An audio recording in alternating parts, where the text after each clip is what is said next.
Morning. Okay. In our culture, Toba, we have a way of greeting, which I think is very warm because we are famous with our warmth. We are right, Pak Rector. Okay.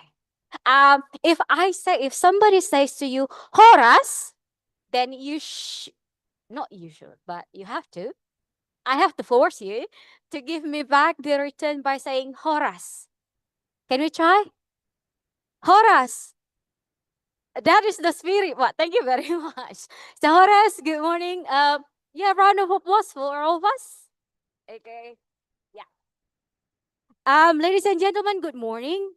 Welcome to Institute Teknologi Del for the 6th Bioinformatics and Biodiversity Conference 2025 with the theme of Bioinformatics for Biodiversity Sovereignty and Biotechnological Innovation. I am Julian Tidamanik. I am one of the lecturers from Bioprocess Engineering study program. My boss is Bu Mary, sitting there. Yeah. Again, on behalf of the committee, I would like to extend our warmest, our sincerest gratitude to all of you for coming here. To be with us in here for this inspiring gathering of researchers, professionals, students who share the same passion for advancing bioinformatics and biodiversity. The Honorable Bapak Rektor of Institut Teknologi Del, Bapak Dr. Arnaldo Maruli Sinaga, STNM Infotech, and Vices of Rectors, we have Bu Ana Pahumasak in here. Good morning, Bapak Ibu. Bapak Didi Kuswo Utomo PhD, from the head of MABI, the Indonesian Society for Bioinformatics and Biodiversity and team.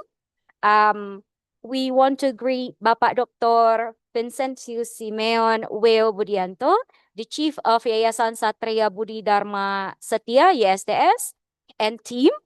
The Honorable Bapak Tanto Suratno, the OVP Enterprise Product Development of PT Telkom Indonesia and team. And of course, our guests from PT Inalum as well. We also would like to greet our honorable keynote speakers for today. The first, Bapak Faujan Aziman, ST Master of Engineering, PhD from the Ministry of Higher Education, Science and Technology of the Republic of Indonesia. Ibu Sri Fatmawati, SSC, MSc, PhD from Indonesian Herbal and Horticultural Science and Technology Park. And also Professor Binten Teh, who is joining us through video letter, but represented by Dr. Abner Lim from Genome Institute of Singapore. And then Professor Fahrul Huyop from University Technology Malaysia, who is joining us online at the moment. Dr. Riza Arif Putranto, SSC, MSc from Riset Perkebunan Nusantara and Universitas Esa Unggul. And of course, Ibu Dr. Mary Miriam Margrita, SSC, MSc, also the chair of this conference for today.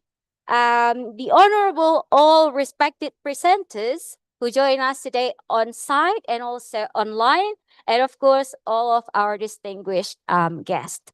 But first of all, we would like to check to everybody who's joining us in Zoom. Bapak, Ibu, ladies and gentlemen, is it audible? Is our voice audible at the moment? Can we get a confirmation, please?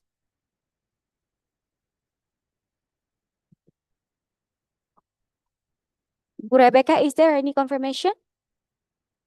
No? Okay, thank you very much. Ladies and gentlemen, before we start the event, we would like to invite you to stand up in respect for the national anthem of the Republic of Indonesia, Indonesia Raya, and we will continue with the anthem of Institut Teknologi Del.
Thank you, ladies and gentlemen. Please be seated. Okay. We will open the ceremonial event of this conference by opening remarks. And for the first opening remarks, we would like to invite the chair of BBC 2025, Dr. Mary Mariamat Grita, SSC, MSc. Please welcome Ibu Mary.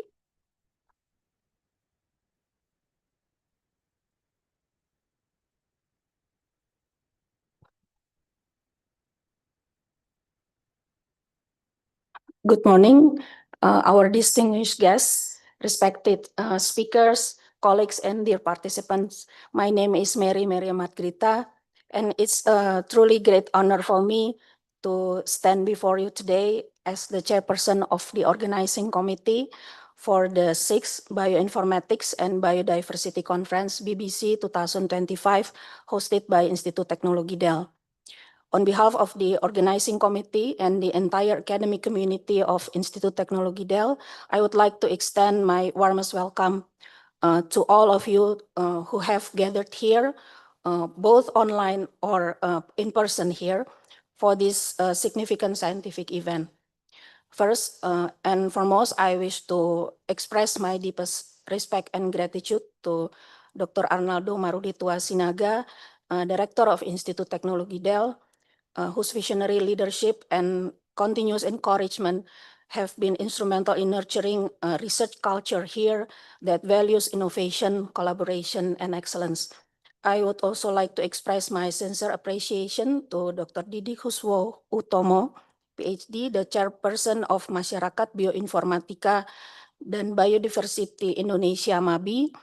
His steadfast support and collaboration have been vital in bringing this event to life and connecting our national research communities with the broader scientific world. Moreover, on behalf of all organizers, I would like to express our profound gratitude to Dr. Vincentius Simeon Weo Budianto, chairperson of the Satria Budi Dharma Setia Foundation, our main sponsor, for his generosity and dedication to advancing education and research. We acknowledge also the generous support of PT Telkom Indonesia and PT Inalum, which has enabled us to host a conference that provides meaningful opportunities for scholars and young scientists alike.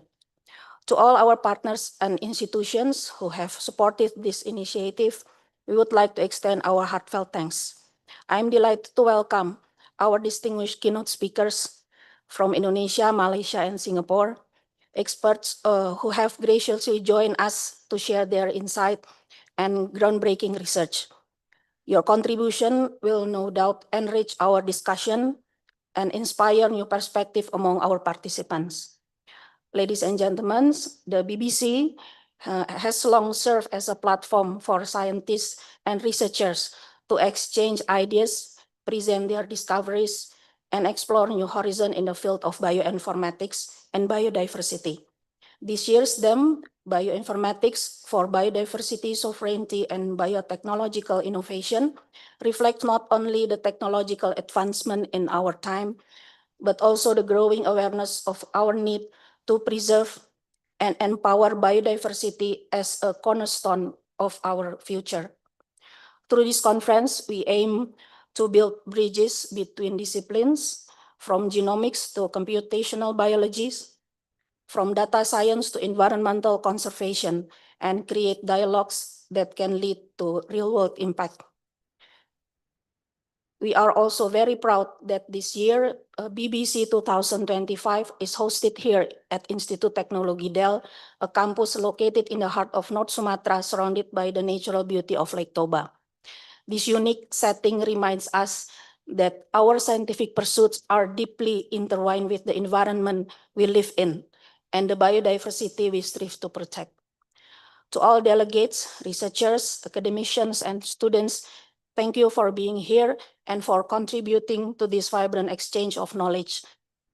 Your curiosity, ideas, and collaboration are what make this conference meaningful and impactful. Before closing, I would like to express my hope that BBC 2025 will not only serve as an academic gathering, but also as catalyst for future collaborations that will strengthen scientific innovation, promote sustainable biodiversity management, and empower local and global research networks. Once again, on behalf of the organizing committee, I would like to thank you all of your participation, your presence, and your enthusiasm. Welcome to the 6th Bioinformatics and Biodiversity Conference BBC 2025, and welcome to Institute Technology Del. Thank you, and I wish you all the productive and inspiring conference.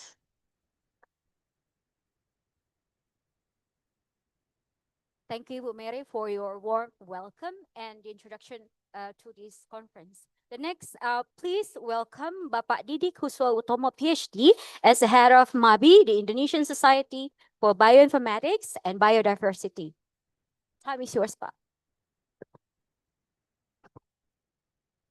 Bismillahirrahmanirrahim. Assalamualaikum warahmatullahi wabarakatuh. Good morning, everyone. So first, I want to thank you to Rector of ITDEL and also the MABI team and also the committee to support this event. And the last is sponsor from the Telkom, the SDS, and all sponsor states here. I want to say 2 points in this stage. First is MABI or Bioinformatic Community. This is the only one bioinformatic community in Indonesia, and the member is more than 1,500 professor, doctor around national in Indonesia. So I wish that all of you that interest in biotechnology and also bioinformatic, please join in this community, because like a BBC is this annual event, and previously is held in University of Indonesia, in IPB University, and this year is held in ITDEL. And the reason why, because when I first meet with the Dr. Vincent, he said that he established many genomic infrastructure in Indonesia. And I said to them that if there is infrastructure of genomic, the community should support to make it popular. So here the BBC in ITDEL is to make popular of ITDEL around the big university in Indonesia. So I know the participant is almost 100, but most of them is online. But all of the participant right now is they know that ITDEL has a good or excellent facility to conduct biotechnology and also genomic research. Not only the big university. This university or this institute is also will be the next one, the biggest in Indonesia. That's we hope to support everything here, and maybe next we want to partner also with the SDS how to introduce the genomic facility around Indonesia using with the bioinformatic community, with our community. That's the point. Thank you so much, and enjoy this event, and networking is the most important one. Assalamualaikum warahmatullahi wabarakatuh. Thank you, Pak Didi, for your inspiring words, continued support for this conference. Next, Bapak dan Ibu, ladies and gentlemen, now we are honored to invite the Chief of Yayasan Satria Budi Dharma Setia, Dr. Vincentius Simeon Weo Budianto, to deliver his remarks. Please, Pak.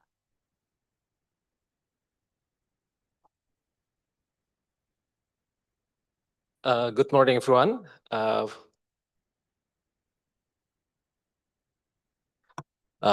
Pak Rektor, Pak Umasak, Pak Wakil Rektor, dan rekan-rekan dosen, Bu Mary, jajaran MABI, Pak Didik, dan rekan-rekan dari MABI sekalian yang tidak bisa saya sebutkan satu-satu.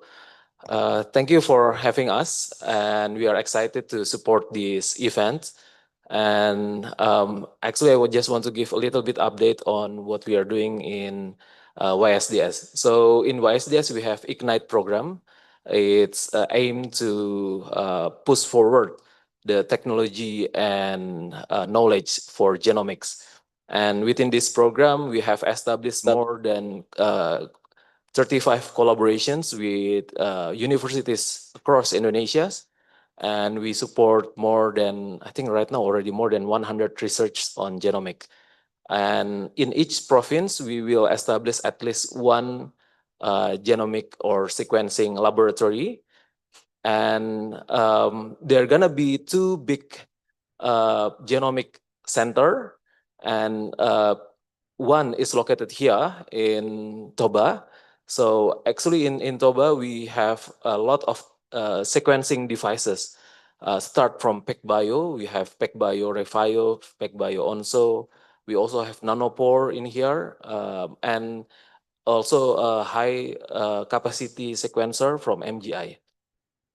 So this university actually holds enormous capacity to do a lot of things in genomic fields. And we are planning to connect, build up the network, and I think start from this year. Yesterday, I just come from Bangkok, and we just established research collaborations with Mahidol University. And there are gonna be more universities in Southeast Asia that we will collaborate with. And we are expecting them also to collaborate with ITDEL, send sample, and we can help them to do sequencing in here. And not only in sequencing, but we also already move forward toward synthetic DNA. So right now, some of our centers, especially the one in Jogja, we also already have capability to do some DNA synthesis. Right now, primarily, we use it to build a PCR kit, to build the primer for PCR kit, but we already start to explore on building the probes on how we can quantify the DNA fragment inside the sample. And also, they are building the longer and longer synthetic DNA. We hope that the facilities will help to make, like, if you need some positive control, if you need some plasmid to build the plasmid DNA to build the framework for your RNA vaccine, we can do it right now in Indonesia. I think we can go to next slide. Okay, go next. I think I want to show the, yeah. Next. Yeah, so we already collaborate with a lot of university. We can go next. Okay, so this is the latest update. Only a little bit area, the one in pink area, we haven't covered yet, but this year should finish it all. On those purple dots, it's mean that we already have sequencing facilities. So right now we almost covered all Indonesia. We can, since this is not only bioinformatics but also biodiversity, we can do a lot of sequencing. We put small, not a big one in many area, only a small sequencer like P2 Solo, but it have a quite big capacity. Our biggest one flow cell can produce up to 195 gigabase pair of data with P2 Solo. And we spread it across Indonesia. But the big one is located here. We have one of the biggest one, T7 from MGI. It can sequence up to 7 terabase pair per 24 hours in here. So yeah, this is the networks, and I hope together we can develop it more, and we are planning to expand it to across Southeast Asia.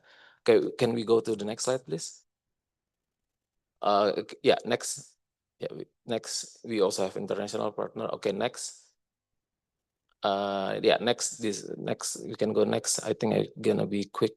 Next. Okay, so we also provide grants, and there are 3 main grants that we provide. The first one, we provide grants, research grants for those research that able to advance our technology and knowledge on genomic diagnostic and applications. The second is the grants for building products based on genomic informations. And the last is we also provide grants to research that will help on boosting the technology, especially on sequencing and PCR. Okay, we can go to the next slide. Yeah, next. Yeah, we also have our own. Okay, so why genomic is important? Because within 5 years, actually, this the CAGR, or the economic value of this specialized biotech will increase more than 2 times. So if we are not start to inventing now and building our product, then we will end as just a user then, and that's something that we would not like to see. We want to be an inventor in this part. And this is why, because the economic value will grow very fast in the next 5 years. Okay, next. Next. Okay, I think we can, yeah, okay, this is, I think, my last slide. So we already have a DNA synthesizer, and the next plan for the DNA synthesizer is we will start to build the therapeutics.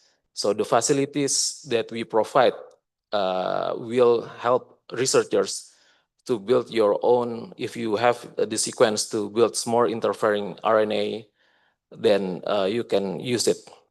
You can use the facilities to build siRNA for research.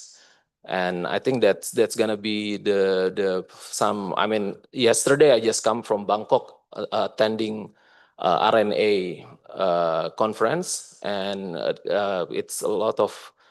We discussed a lot of things on siRNA. So I guess it's gonna be some interesting topics to discuss, and on YSDS we will help to provide the infrastructure so the researchers can build and make your siRNA and then test it on your own lab.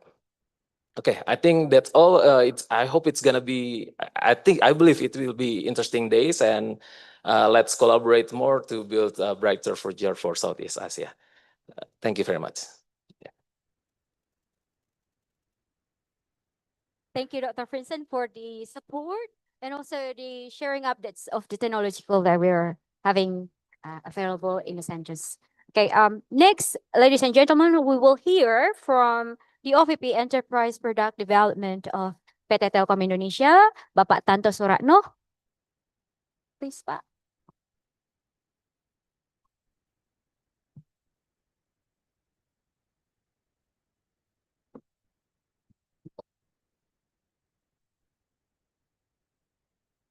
Evening. Hi, everyone, distinguished researcher, student, and all delegates today in the Institute of Technology doing the sixth research in bioinformatics and biodiversity. My name is Tanto Suratno. I'm representing Telkom Indonesia, the largest digital telco in Indonesia, and we are providing digital solution, and it is really honor to be here, being part of the journey in terms of bioinformatics and biodiversity.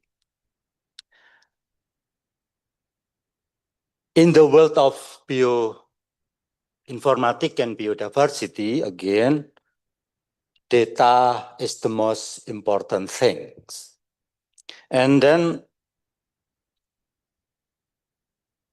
by having those data, I heard from the discussion and also having conversation with some part of the community, activity like mapping species distribution, building genomic model, predicting environmental impact, that's all unlocking the potential of the data itself.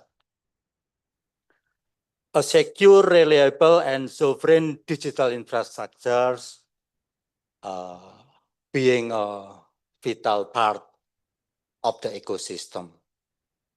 That's why Telkom Indonesia play a critical part of this journey. Telkom Indonesia has been developing a digital backbone of the nation.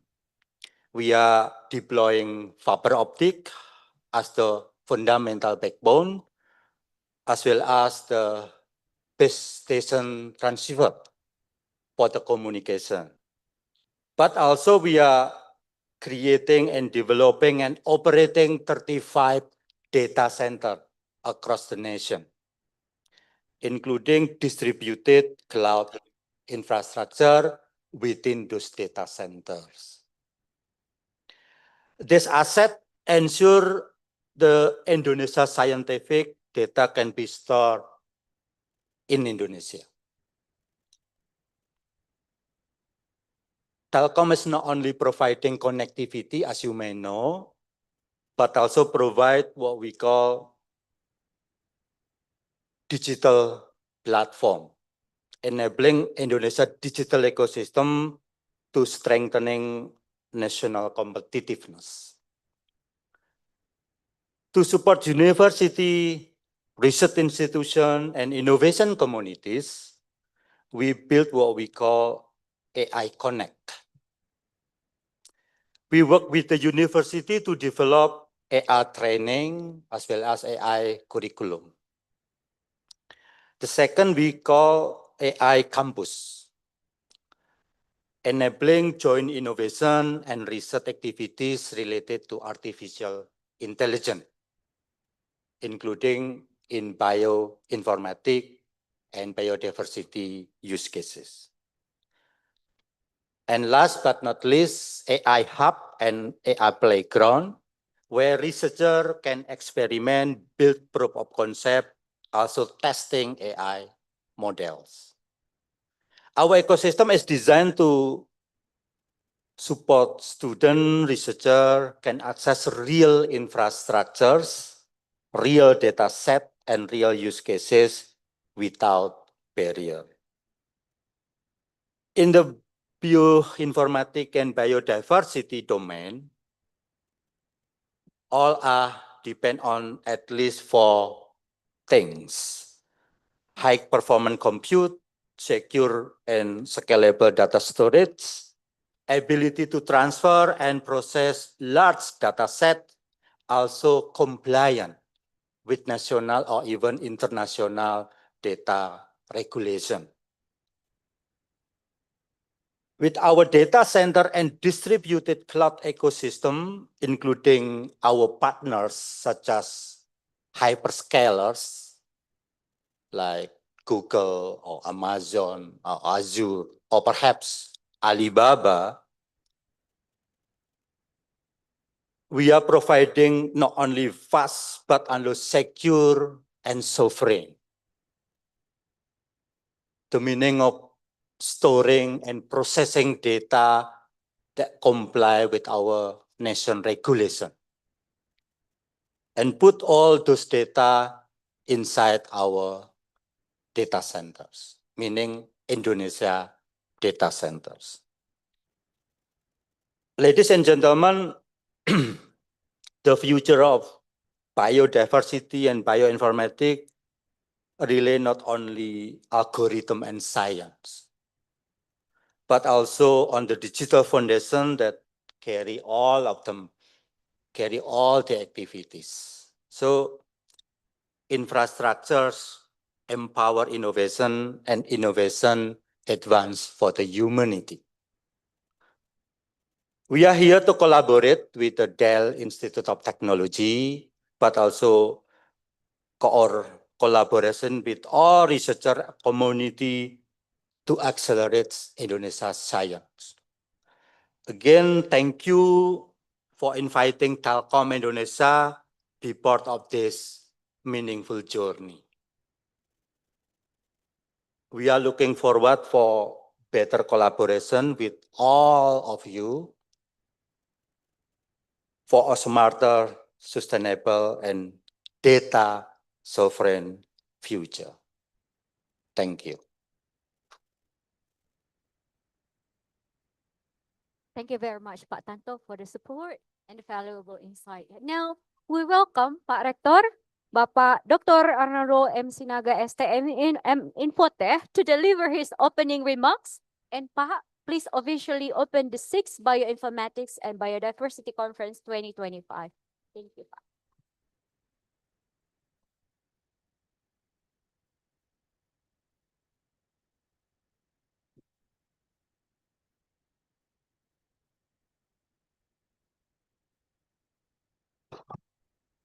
Assalamualaikum warahmatullahi wabarakatuh.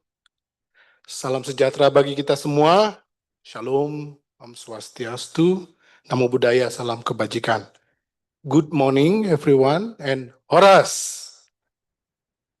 Distinguished keynote speakers, respected scientists, researchers, students, ladies and gentlemen, it's a great honor for me to join you today at the 6th Bioinformatics and Biodiversity Conference hosted by our campus Institute Teknologi Del. Seeing many brilliant minds gather here from across Indonesia and from around the world fills me with optimism about the future of science, technology, and innovation in our country. Let me begin by expressing my sincere appreciation to the organizing committee, Bu Dr. Mary and teams, for their hard work and professionalism in preparing this event. Your commitment has made this conference a platform where ideas, data, and dreams converge to push the boundaries of what we know. I extend my sincere gratitude to our co-organizer, Masyarakat Bioinformatika dan Biodiversity Indonesia, MABI, Pak Didi dan tim, for their unwavering partnership and continued commitment to advancing the fields of bioinformatics and biodiversity research in Indonesia. My gratitude also goes to all keynote and invited speakers who have traveled far to share their expertise and insights. And of course, my deep thanks to Yayasan Satria Budi Dharma Setia, YSDS, Dr. Vincent, the main sponsor of this event. YSDS has been a consistent supporter of education, research, and community empowerment in Indonesia. We would also like to express our sincere appreciation to PT Telkom Indonesia, Pak Tanto and Bu Vera. Send our regards to her. Your generous support and commitment have played a crucial role in making this conference possible. Your partnership reflects the spirit of collaboration between academia, industry, and government, a partnership essential for building a sustainable and knowledge-driven future of our nation forward. Ladies and gentlemen, Indonesia's rich biodiversity is not only our pride, but also a strategic asset for science and innovation. The theme of this conference, Bioinformatics for Biodiversity Sovereignty and Biotechnological Innovation, captures our shared vision. The conserving biodiversity must align with scientific advancement. Through genomic and bioinformatic technologies, we can unlock the potential of our unique species to benefit both national development and global knowledge.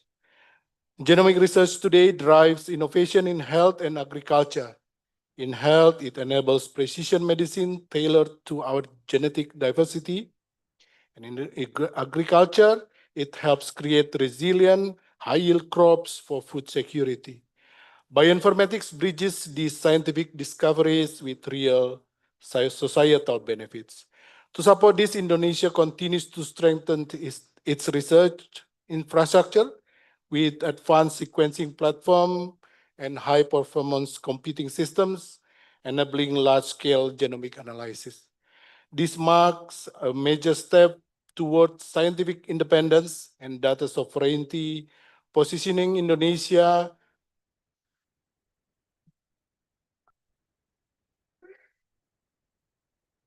an important role in Southeast Asia.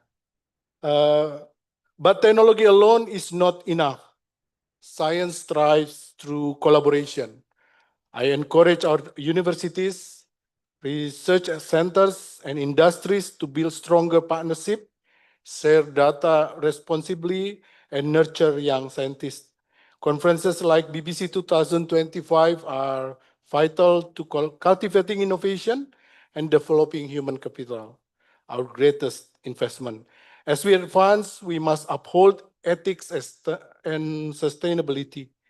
Genomic exploration must respect ecosystem and local communities, ensuring that our progress remains responsible and inclusive. Finally, I convey my deep appreciation to all contributors to this event, May this conference inspire collaboration and lead to breakthroughs and strengthen Indonesia's role in the global scientific community. Let us work together to build a nation that is scientifically sovereign, technologically advanced, and sustainably prosperous. Thank you and welcome again to BBC 2025. Welcome and enjoy your time here in our campus Institute Teknologi Del. Wassalamualaikum warahmatullahi wabarakatuh.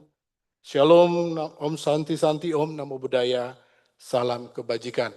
Horas. And now let we officially begin the conference.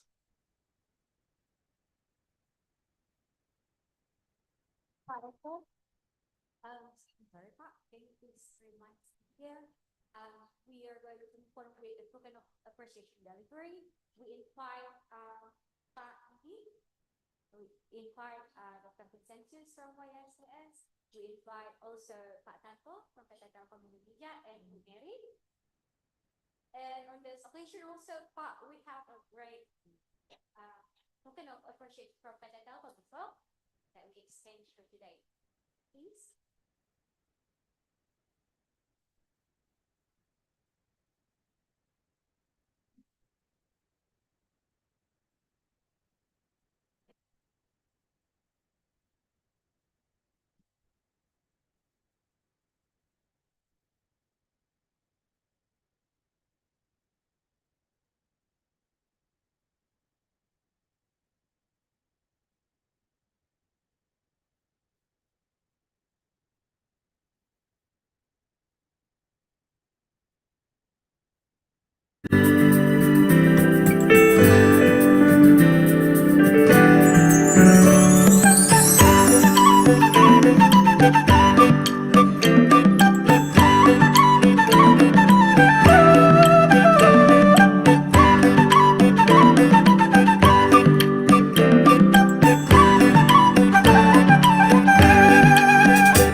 Pak Tanto as for the token of appreciation exchange from Telkom to Institute Teknologi Del.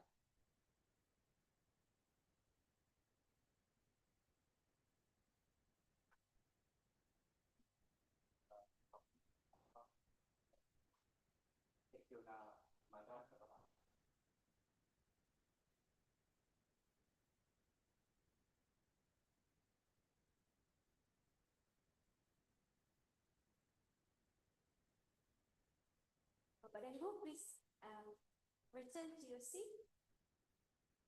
That is a beautiful, beautiful moment between collaborative institutions. We hope for further collaboration for in the future later, Bapak Ibu.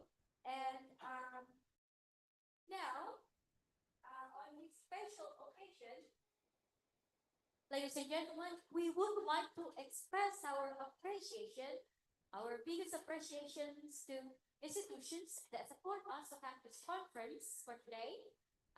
The BBC 2025 is supported by MABI, the Indonesian Society for Bioinformatics and Biodiversity, Generasi Peneliti, and Clinic Journal.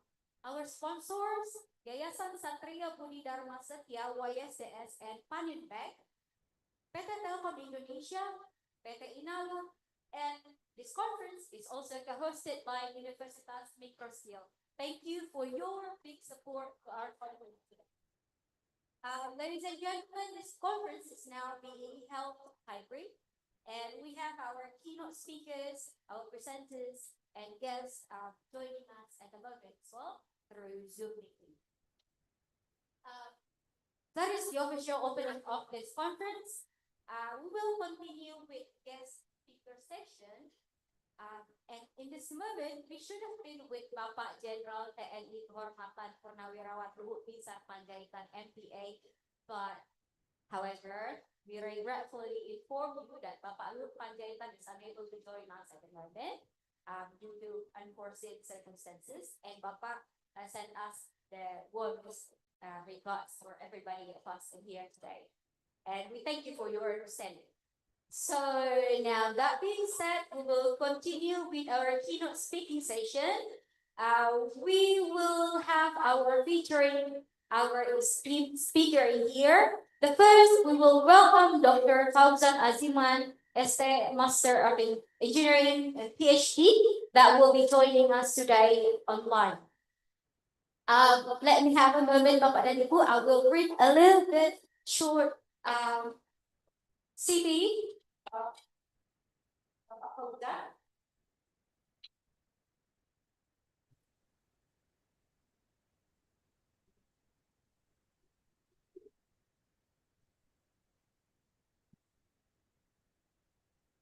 Bapak Fauzan Aziman, ST Master of Engineering PhD, is our Director General of Research and Development of Ministry of Higher Education, Science and Technology of the Republic of Indonesia. His latest educational background is PhD in Computational Engineering and Applied Mathematics, gained from Dickiewicz Institute for Modeling Data and AI from 2011 until 2014.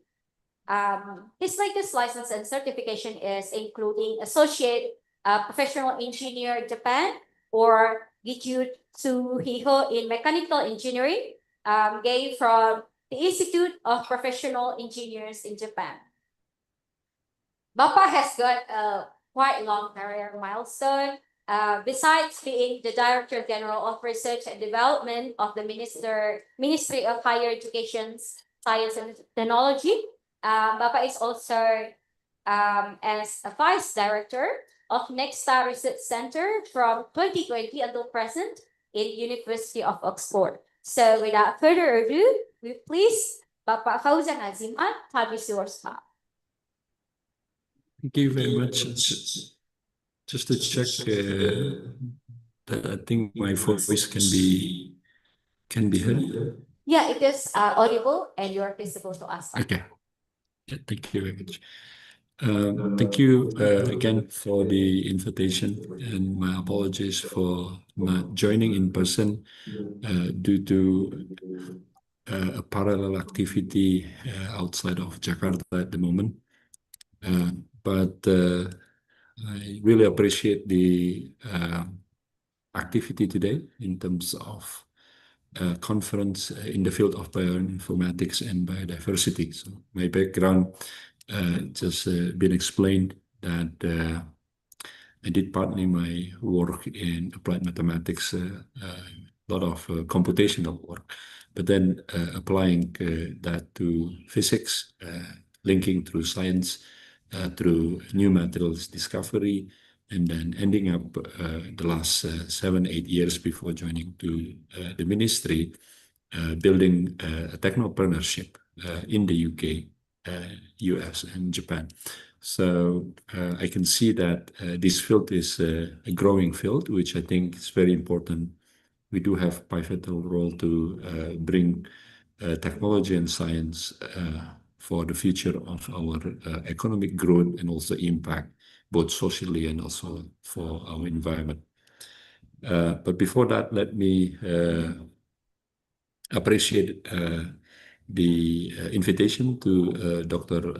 Arnaldo Marulitua Sinaga, Rector of Institute of Technology, Dell, and also previously we had as well from the head of Satria Budi Dharma Setia Foundation, which is Dr. Vincentio Simeon Weo, and also just as well delivered the opening, Bapak Tanto Suratno, or VP Enterprise Product Development of PT Telkom Indonesia. And would like as well to appreciate Ketua or Head of MADI, Didik Huswo Utomo.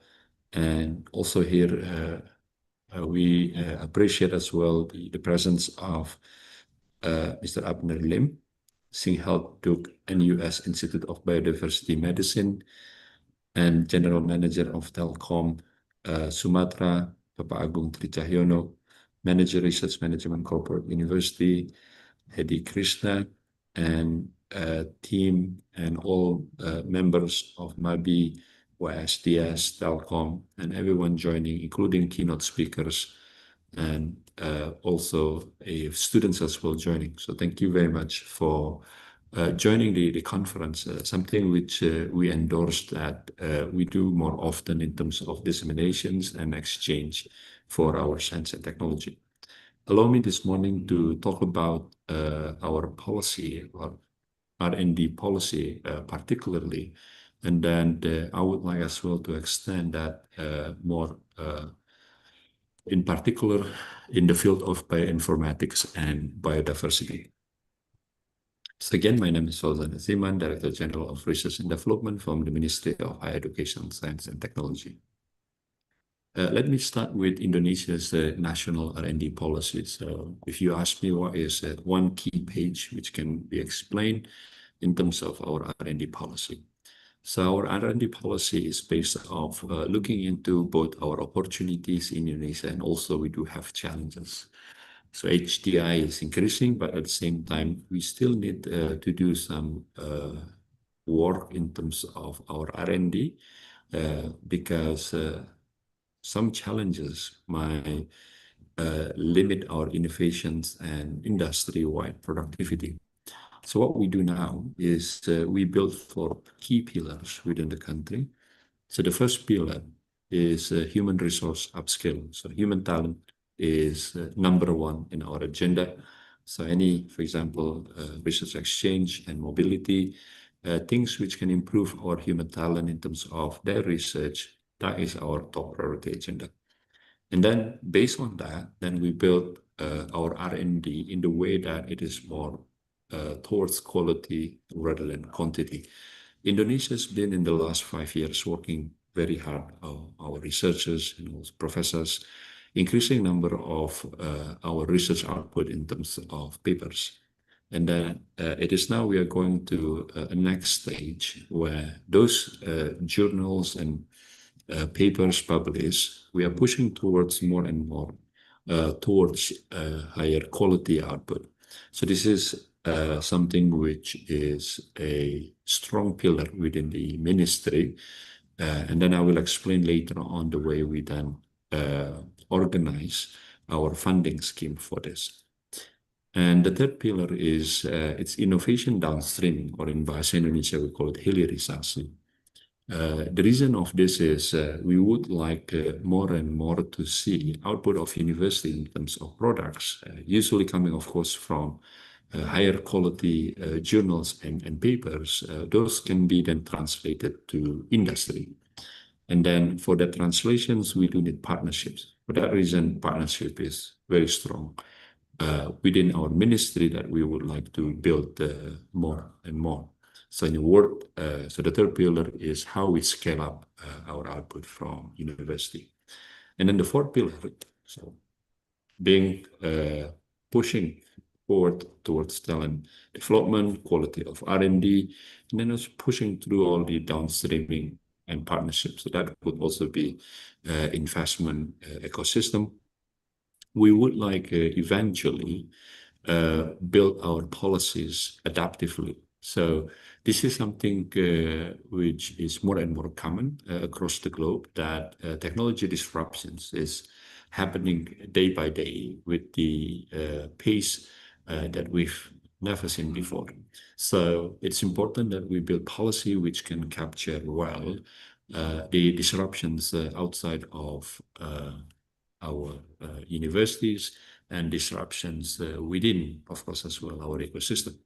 So these four pillars will be then backed up by our key foundations, both from adopting technology. So it is not possible that we create and build our own technology for all the fields. So there will be part that we adopt, but then we learn, and then we share, and then we start implementing in the way that we align with our local wisdom.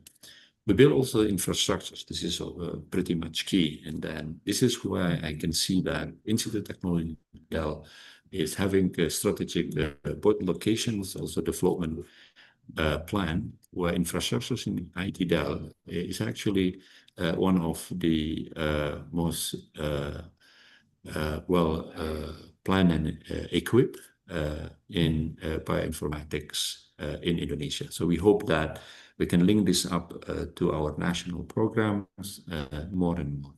So what is the center of all of this? All the key pillars, and then how we would like to build foundations. The center of this is our solutions towards building ecosystems. So the key answer to a number of challenges in Indonesia cannot be only one answer. It is an ecosystem, so it has to link toward something in central. And what is the central to this is we would like our economy to be based on science and technology. So this is where bioeconomics coming in. I'll come to that point shortly. But then we would like investment in science and technology does actually push a number of outputs and outcomes in the fields critical for our industries and also our societies. So, for example, food security, energy transition, health, education, smart city, and biodiversity, just to name a few. So this hopefully explained to you where we are heading. We would like our R&D to be useful for long term, especially in boosting our economy in the future towards key critical areas that we would like to focus on. And you can see here that biodiversity is one of them. Now, let me dive deeper into a little bit on biodiversity side. And then I can see that Indonesia's strategic economic pillar, more and more, is based on this. So we are transforming our traditional sectors, bringing in genomics, omics, AI, synthetic biology to boost our GDP and our bioeconomic growth. So this is where I think today's conference will be very useful if exchanges can be done in how we build not only on the technical side. The technical side is still very important. That would probably the best way we move forward in the field. But we would like as well as fast as possible to map the investment in the technical side towards how this would be useful for the society. And clearly for our economy, biodiversity is important. So agriculture, forestry, fisheries, pharmaceuticals, for example, they do contribute massively to our GDP, around 14 to 16%. But then at the same time, we understand biotechnology is foundations of our bioeconomy and biodiversity is not really there yet. We are just at marginal 0.30%. So there is something which we need to do about this. So something which we would like to integrate centrally, the effort to build more and more our biotechnology as a key field which see integration and concentrated efforts between multi stakeholders really needed. Now, if we are looking into how we move our biodiversity economy, we are looking into how we are working on the innovation of our bioinformatics. So despite we are in an early stage of expansions in terms of bioinformatics, but we see that it may lead to advancing a number of key technologies within the country. And one of them, of course, genomics, something which is being developed at ITDEL seriously through strategic partnerships. We would like more and more activities related to AI-enabled biosurveillance, for example, data ethics. So data ethics becomes key as we move forward in biomedical applications, for example. And as what we are seeing today, national conferences and then also policy to promote biodiversity sovereignty becomes key to support our bioinformatics innovations. So first, the economy side, and then second, and how we plan to boost our innovations in the field. Now, we do want to see strategically. So what are the gaps at the moment? So we see that we are in an area that digital infrastructures in Indonesia is uneven. And why SDS, as I understand, is assisting or trying to build an ecosystem helping this. We hope that more and more of digital infrastructures within the country can be covered. And then second is, this is very critical, which is our shortage of specialized skill in our, say, bio AI, computational biology. So a field which we would like to push more and more. And for your information, LPDP scholarship from January onward will be in terms of management of what universities to go and then what fields to be focused on will be under our ministry, working closely, of course, still with the Ministry of Finance. So we are working towards this, bringing more and more of our expert educations through centralized scholarship scheme. We also understand the underinvestment in R&D. So this is something of our radar. So we are working towards this, not only from government side, but also we are working with industries. We are also aligning with Danantara. We also try to see private sector's involvement more and more. So we would like to address these challenges through national strategies. But we need to really, again, underline the importance of nurturing our interdisciplinary talent across the archipelago. So this is, again, coming back to the first point, talent development is something that we are after very carefully. Now, how do we achieve, so we understand from the beginning about the economy scale of biodiversity and bioinformatics, potential in those areas, massive. We understand gaps now. Now, we would like to talk about how we would like to proceed and what to do about it, essentially. So what we do is we build programs, our research programs, not merely based on topics or products that we would like to focus on. We transform our paradigm of research funding. We are focusing more and more on understanding problems or challenges, and that becomes the foundations of our funding scheme. So our funding scheme of R&D is now based on problems or challenges. So we call it a challenge-based research program. The reason of this is we would like to encourage collaborations. So if we're talking about research problems, or the problems that we would like to solve, meaning that a number of disciplines can join, and also at the same time, we are focusing on really solving what matters for us. And then hopefully that will be the key for powering our sustainable economic growth through research-driven economic transformation. So this is where a new term coins in called deep tech. So deep tech means that we would like our industry to be more and more based off IP, and then how IP is developed. Essentially, we do need assistance of universities, and that includes development of human capital within universities, which then we transfer to industry. So circulations of human capital may help to assist our future deep tech strategy. And then in bioinformatics, I can say that this is very much key because output from education in bioinformatics, people can go to, say, to Calbe, to a number of, as well as institutions internationally, which can then really bring in the value of deep tech to Indonesia.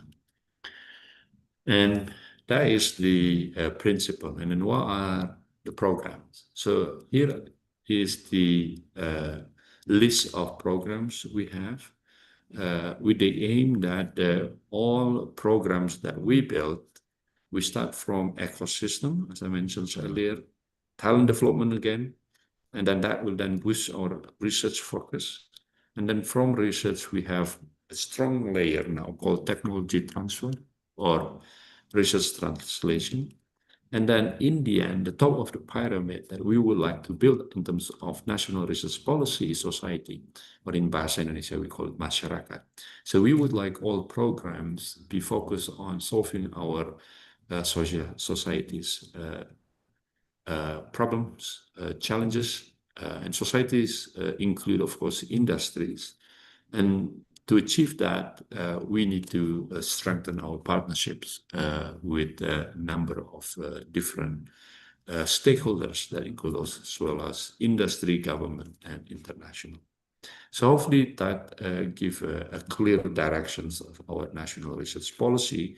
And then with that, let me bring back to bioinformatics, bioeconomy, so that if we dissect a little bit, can we unlock this potential? The potential is very high. We expect the bioeconomy by 2045 may worth 680 billion US dollars. So this is a massive number, which also means it does have challenges that we need to work on. And the first challenge is we would like to modernize our framework, invest strategically in human capital. So coming back to that point again, build robust infrastructure. So infrastructure is key for this field. And then equitable benefit sharing with stakeholders. And then second, we would like to see foundational digital infrastructures, and that including national cloud, enabling secure, accessible data management, and database as a core platform for biodiversity data sovereignty enforcement. And the third is we would like to push forward a few recommendations, commit on state resources as well. We are here today in North Sumatra. So state resources are very key. And we would like to link traditional knowledge with advanced research. So this is something which I think in Indonesia is a strong point. We do have local knowledge, traditional knowledge. Can we link that to our advanced research? And that might create key values for us. And that may probably where innovations will come in, and hopefully we can realize the almost 700 billion US dollar bioeconomy by 2045. And as we are talking about future, which means that we do need to build a key strategy. So we are working towards making a roadmap in Indonesia for 8 strategic national industries. And what are the strategic national industries? First is food, second health, energy, digitalizations, includes AI, semiconductor, manufacture advanced materials, downstreaming, industrializations, maritime defense. You may ask where social humanities, and for example, where is economy, where is legal, where is education? They are all embedded within all the 8 essentially. We would like to build our industries based on science and technology. Therefore, we instill research into them. And then in terms of bioinformatics and biodiversity, they can be part in a number of these strategic national industries. And then with that in mind, we are thinking for key imperatives by economic success. And that includes as conclusions to what I mentioned earlier: talent education reform, public-private partnerships need to be boosted, shared infrastructure, something which we hope this can also be discussed today on the shared infrastructures, innovation clusters, and also acceleration in terms of our governance and regulatory. So that will then cover all about bioinformatics and biodiversity side. And then the next part, I will be quick, just to introduce our funding scheme. This is something which we launched already for 2026. So some of them are now open. So we do have a dual track R&D funding scheme that we launched very recently. So which is called Priority and Strategic Research Program. This is only 2. One is Priority Research Program and second Strategic Research Program. And then what is the key difference? The first is Priority Research Program. So Priority Research Program is about improving equity, essentially, distributions of our research across Indonesia. So we would like to improve our average across Indonesia year by year. So we're preparing around 2.5 trillion alone this year for this program. And then the second program is called Strategic Research Program. So this is more towards solving problems so that our research can be impactful.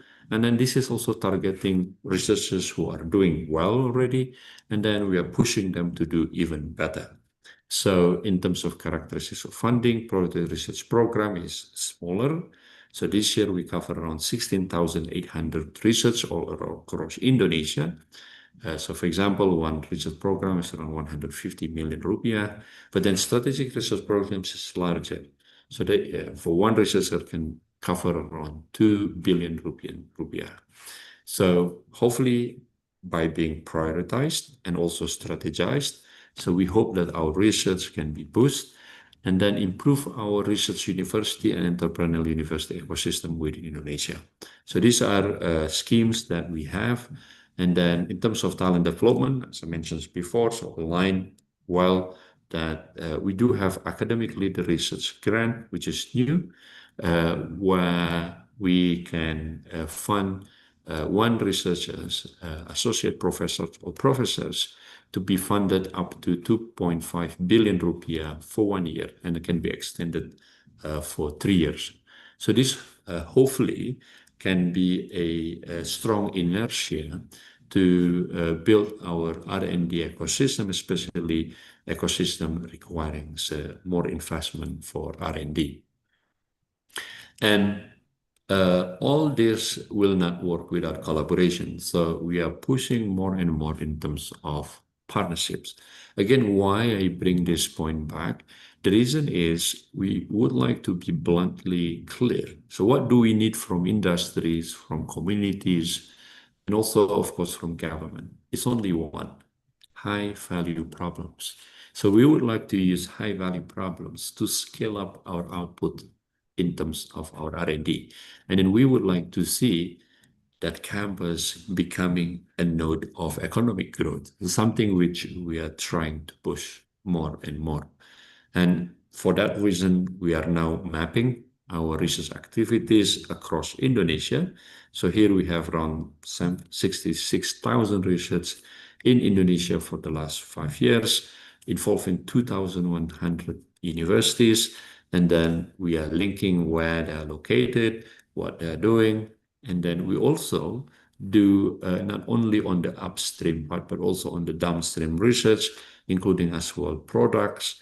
We also see as mapping key problems, as I mentioned before. So it's not only research, but also problems that we are going to solve through R&D. So this example is from stunting problems across Indonesia, and you can see data shows that some interventions needed, and then we did intervene by having more research in this area. So we're adding around 12 research a few months ago, and then to intervene that R&D can be helpful for our local community challenges that we are facing.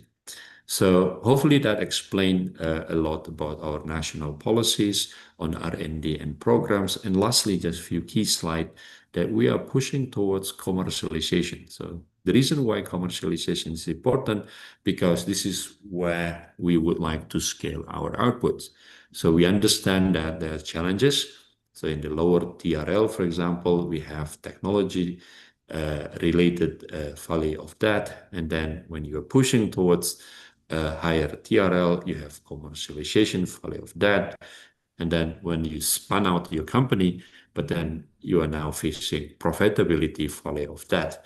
And then for each of these actions, we are providing programs. So hopefully this program can fill in where you can think of like conveyor belt from the upstream type to downstream.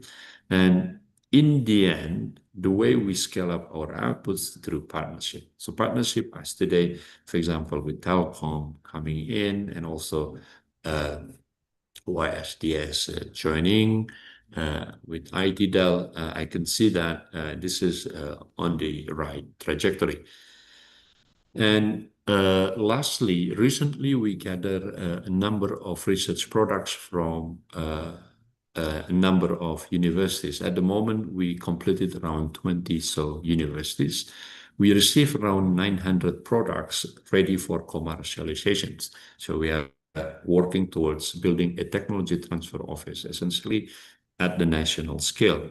And then what we then ask to those products, can you list products with patent royalties, not only patent license, but also patent with royalty.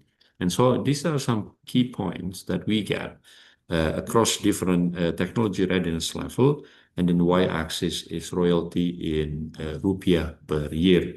So you see that output of university product, the highest is closer to 10 billion in bahasa Indonesia, 10 miliar rupiah per year per product.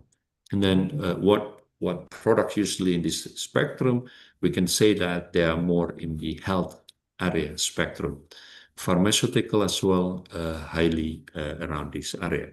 So I think bioinformatics and again biodiversity align to those fields. So we see that this may boost future economy of universities, but also then will boost future economy of Indonesia.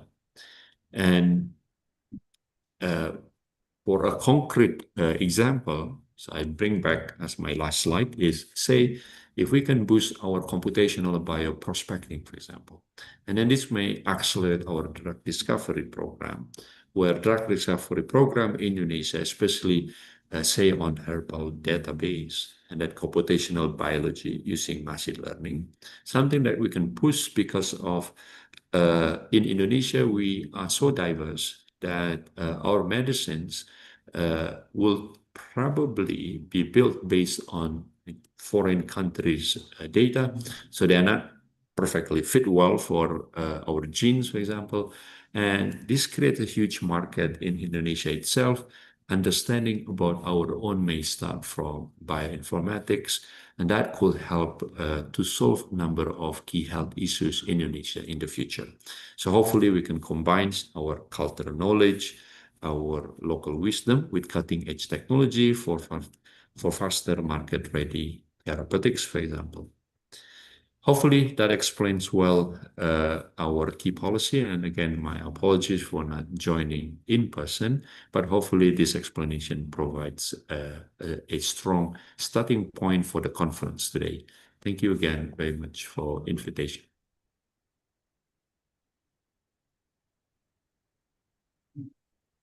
Thank you very much, Pak Fauzan, for your presentation and elaboration. And we are now well informed on how we can view biotechnology and biodiversity as Indonesia's strategic economic pillar, how to empower them, and direction and roadmaps for national strategic research industry, and most importantly, the funding for research and development. So I think that information is very precious to us, Pak. Thank you for coming, Pak. Yeah. Thank you again. Yeah, Thank round you of very applause much. for Pak Hojan. Ladies and gentlemen, now we are already having Ibu Sri Fatmawati with us on Zoom. Good morning, Ibu Fatma. Hello. Hi. Good Hi, evening. Ibu. We haven't been able to see your video. Can you see me now? Oh, yeah. Beautiful and dashing. Hello, Ibu. Hi. Yeah. Yeah, ladies and gentlemen, our second keynote speaker is going to be Ibu Sri Fatmawati, PhD. She graduated from Kyushu University for Doctor of Philosophy in Bioresources and Environmental Sciences, and gained the postdoctoral research at Kyushu University in 2013, and Lemore IUEM Brest French in 2016. Her academic training is strongly rooted in natural product chemistry and medical chemistry, particularly in exploring bioactive compounds from plant sources. For now, she is an associate professor in Department of Chemistry, Institut Teknologi 10 November ITS, Indonesia, starting from 2002 until present. And she is also the director of Indonesian Herbal and Horticulture Science Technology Park, starting from 2025 until 2029. It means until present, driving innovation ecosystem in herbal and horticultural research and industry. Ibu Fatma, time is yours, Bu. Okay, thank you. So, good evening from Bogota. Now I'm in Colombia. Yeah, I would like to apologize because I cannot join in person with you all. And today I also would like to express my sincere gratitude to the organizing committee and all of the committee for this wonderful conference. So I will share my slide. Hopefully you can you see this? Yes, Bu, we can see it now. Thank you. Yeah. Okay. So yeah, good evening. Yeah, here it's about 10 p.m. So today I would like to share about the revealing the power of Indonesian nature through bioinformatics. And I think this is very important since we are talking about the biodiversity and also bioinformatics. Talking about the herbal and horticultural science technology park. So yeah, as you mentioned that I'm the director of these centers.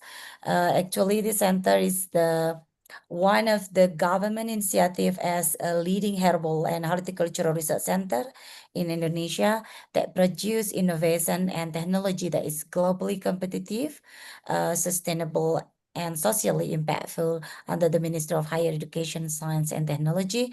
And the governance is in collaboration with the Dell Institute of Technology. So what is our mission? We would like to become a leading herbal and horticultural research center in Indonesia that produce globally competitive, sustainable innovation and technologies with social impact. And we have some some missions, such as develop herbal and horticultural seeds that meet international standard and environmental friendly, establish integrated research facilities for the development of sustainable post-harvest technology, also enhance collaboration and coordination between research institutions, universities, government, and industry. And we also develop national and global herbal research priorities with a focus on sustainability, produce innovation and technologies that positively impact societal and environmental well-being, which is all of this thing is related with our sustainable development goals. And with this project, with this mission, we have some innovative product, herbal and horticultural, as you can see here. So in this term, I would like to share that in the TSTS2 also integrating agriculture, herbal science, and bioinformatics for sustainable innovation and biodiversity, which is mean that as we know that one of the highest biodiversity in the world is Indonesia.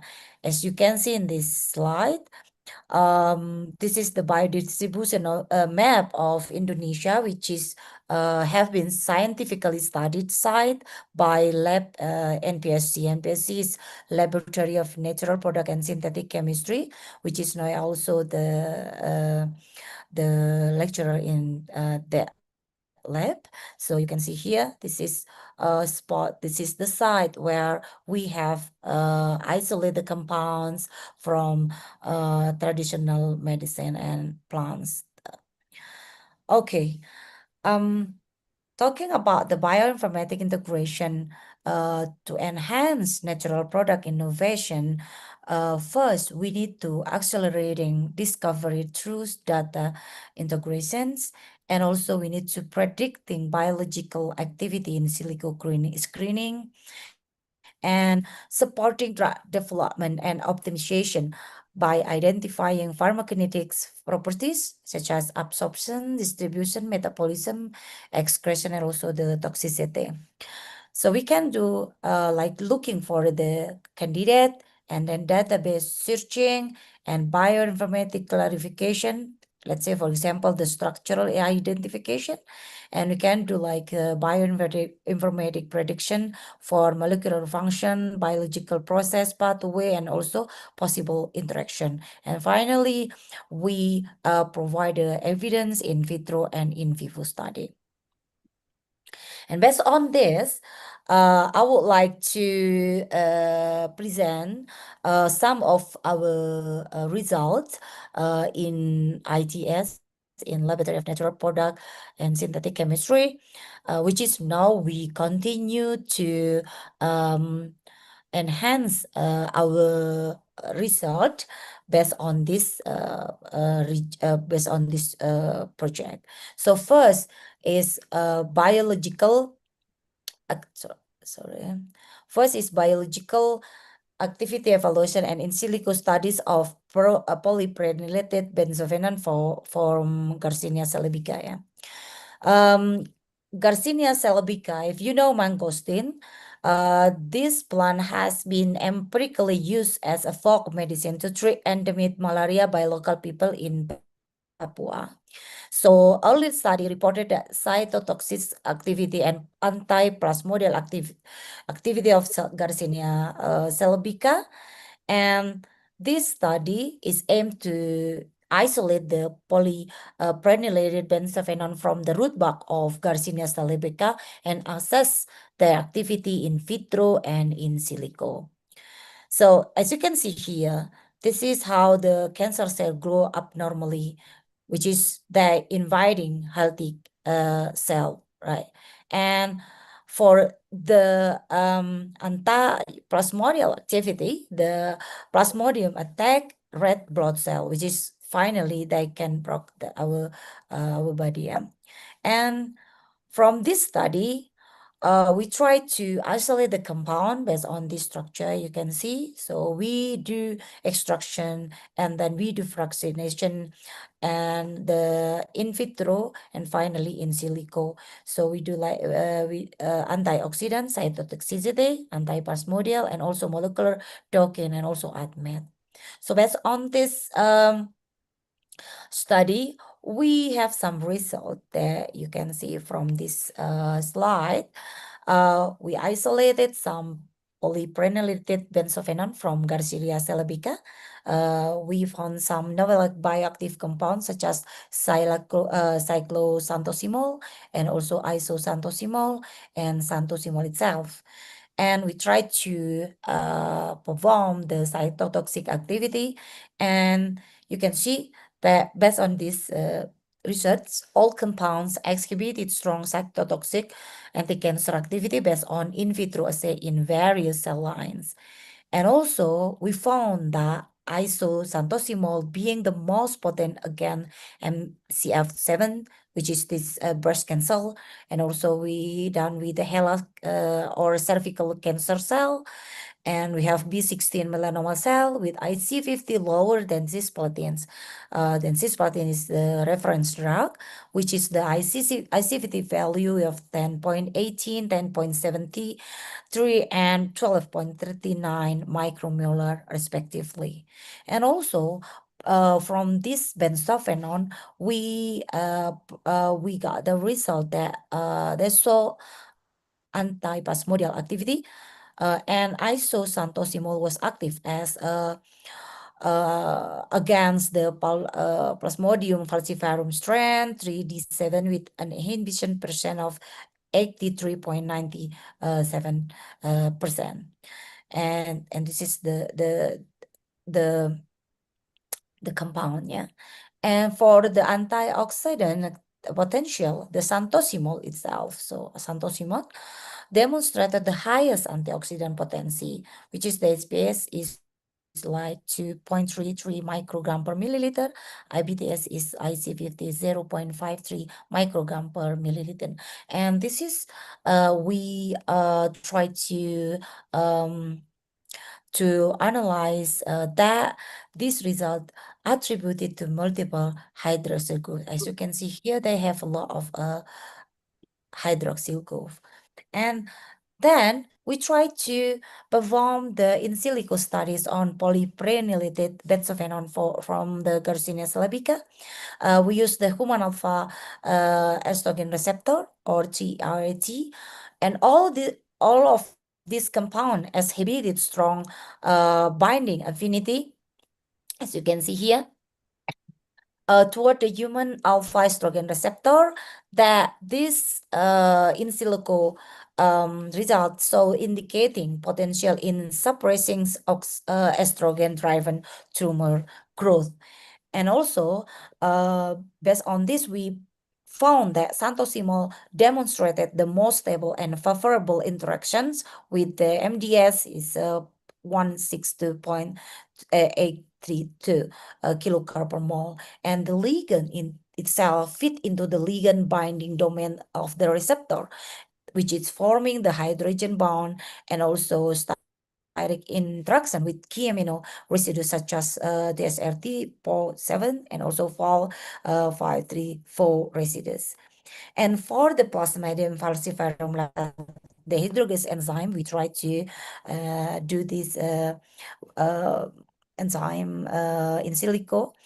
The favorable docking score again PVF LDH, indicating the potential inhibition of the enzyme catalytic function.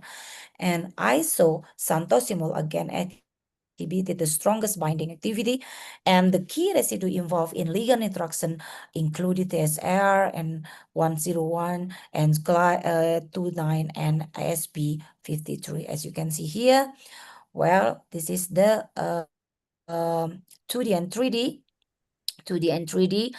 interaction between the human alpha estrogen receptor and hydrogen bonds. So, and yellow dot, as you can see this, and also depicted as blue dot. So, we tried to in silico studies of this polyprenylate benzophenone from Gazelia celebraca by using absorption, distribution, metabolism, excretion, and toxicity profile. We got the result that absorption is high gastrointestinal absorption, that it could be effectively taken orally. And from the distribution, we have the minimizing brain toxicity risk and low risk of drug-drug interaction because there is no predicted to inhibit CYP, P450 enzyme. And that also we found that excretion favorably clearance, which is adequate bioavailability without excessive accumulation. And finally, for the toxicity, predicted non-carcinogenic and non-mutagenic. So based on this study, we highlight that the potential of Garcinia celebica, or we call it manggis hutan in Papua, as natural resource in the medicinal area of malaria and cancer. And also we found that santosimol has the best antioxidant activity, and isosantosimol has the best cytotoxicity, especially for specifically for cervical and breast cancer, and also anti-plasmodium activities. So from the Garcinia, so you can see this in paper. And then we move to the next result that we got from the in silico. We tried to identify the anti-SARS-CoV-2 of Pilantus niruri, Curcuma santoriza, and also Oristipon. Yeah.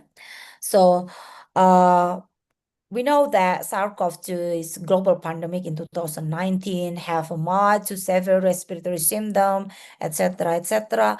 So we try to provide one of the mechanism targeted is anti-SARS-CoV-2 discovery by the preventing this protein interaction. So this study aims to reveal the anti-SARS-CoV-2 activity of secondary metabolite of this plant through in silico study. So we try to isolate, we try to find the metabolites from the Pilantus niruri leaf and also Santoriza, Curcuma santoriza, and Orthosipon aristatus. And this is some of the compounds that we found. And also we found the allergic acid and ursolic acid exhibiting strong binding affinity to S protein active site and outperform reference antiviral drug for the nervinarine.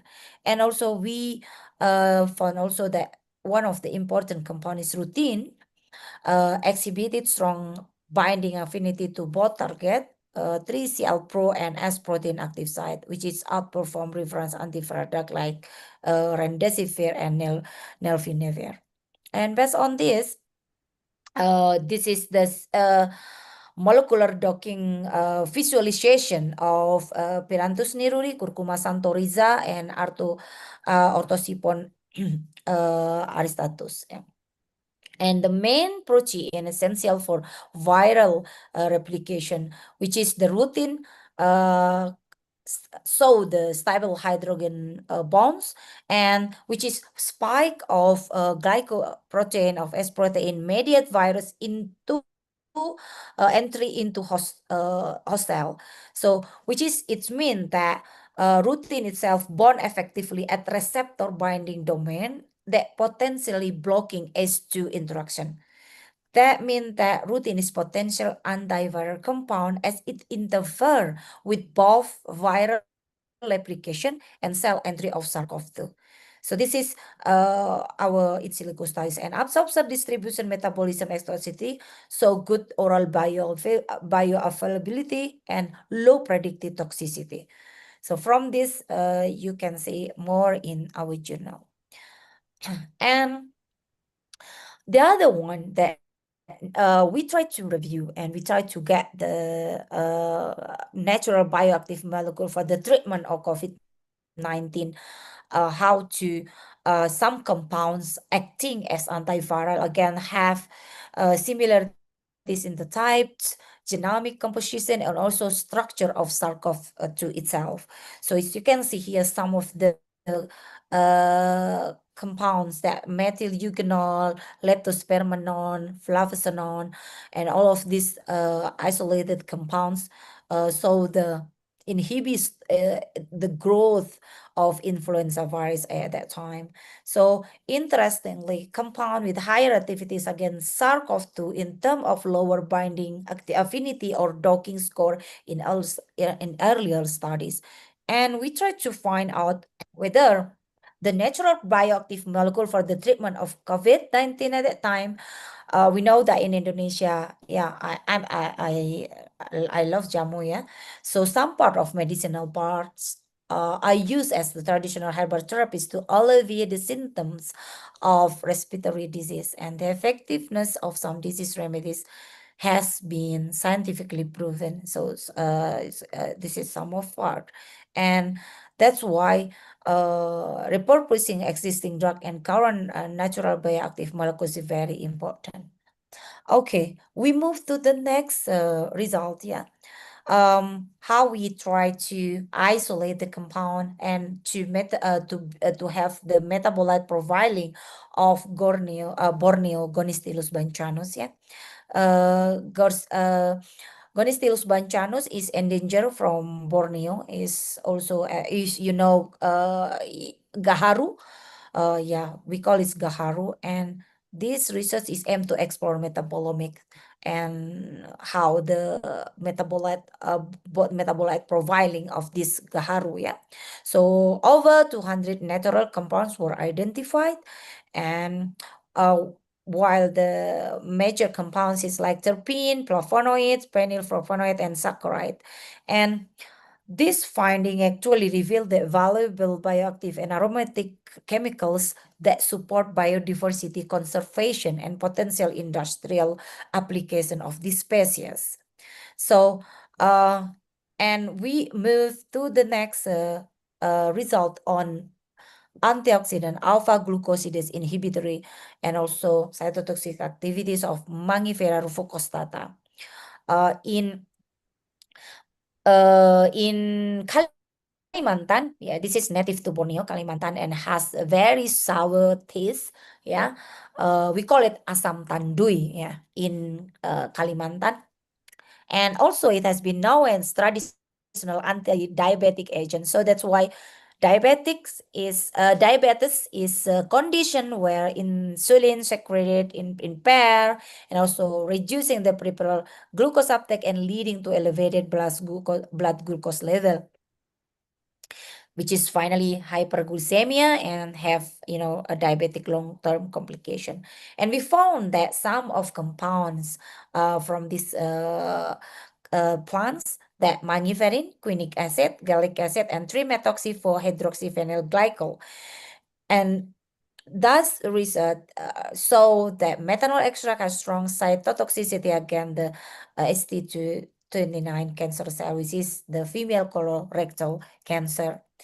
As you can see here, the also alpha glucose inhibitor activity. So this is part of an enzyme in diabetes, and inhibitor activity of the methanol extract of this asam tandui, yeah, compare with the acarbose as the reference, that's 99.07%, which is very good, yeah, because alpha glucosidase inhibition slows down the breakdown of the polysaccharide in the small intestine, which prevent spike in blood glucose level after meal intake. And the Mangifera rufocostata cells sometimes do have the high antioxidant activities. So, and from this part, we see that this research suggests the methanol extract can be utilized as a source of natural medicines. So, based on the full research that we have done, we come to the conclusion that bioinformatics is one of the key to unleash the great potential of Indonesian biodiversity for drug discovery. And we studies on Garcinia celebrica, Phyllanthus nidori, Curcuma santoriza, Orthosipon aristatus, which is demonstrate how computational method can accelerate natural compound discovery. And the study on Gonistilus banchanus and Mangifera rufostata represent the example how exploring local endemic species where the utilization should be balanced with the conservation. So I think that's all my presentation. I would like to thanks for all of the laboratory members in ITS. And also, if you have any question or maybe you want to discuss, yeah, just let me know. And this is my Instagram, and also this is my email address. So I think that's all for my presentation. Thank you. Thank you, Bu. Yeah. Round of applause, everyone. Okay. Thank you, Bu Fatma. So we have been informed how the integration of bioinformatics for medicinal innovation improvement, as an instance, taking advantages of potential properties of Garcinia cellulica as natural resources for malaria and cancer. Thank you very much, Ibu, for being here with us, although online. Have a nice day in Bogota and have safe trip. Come back home later. We'll see you around. Thank you very much, Ibu. Thank you. Oh, that is nice presentation, ladies and gentlemen. We will continue with a video presentation of Professor Bintiante from Genomic Institute of Singapore. The title of the presentation is Empowering Human Health Through Biodiversity Research from Scientific Frontiers to Clinical Applications. A brief introduction from Professor Teh.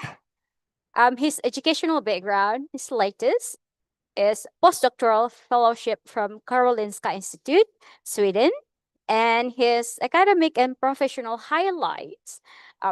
He has a lot, and one of them is as a deputy CEO on research of National Cancer Center Singapore, and his research contributions.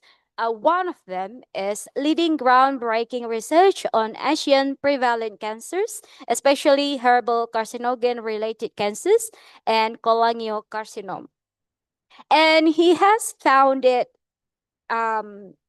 Laboratory of Biodiversity Genomics of Genome Institute of Singapore in 2020 and Sing Health Duke NUS Institute of Biodiversity Medicine in 2021. Please, committee, we can play the video. Round of applause, please.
For different indications from slimming, arthritis, snake. I'd like to thank the organizer for this opportunity to share with you a relatively new institute that I established 4 years ago.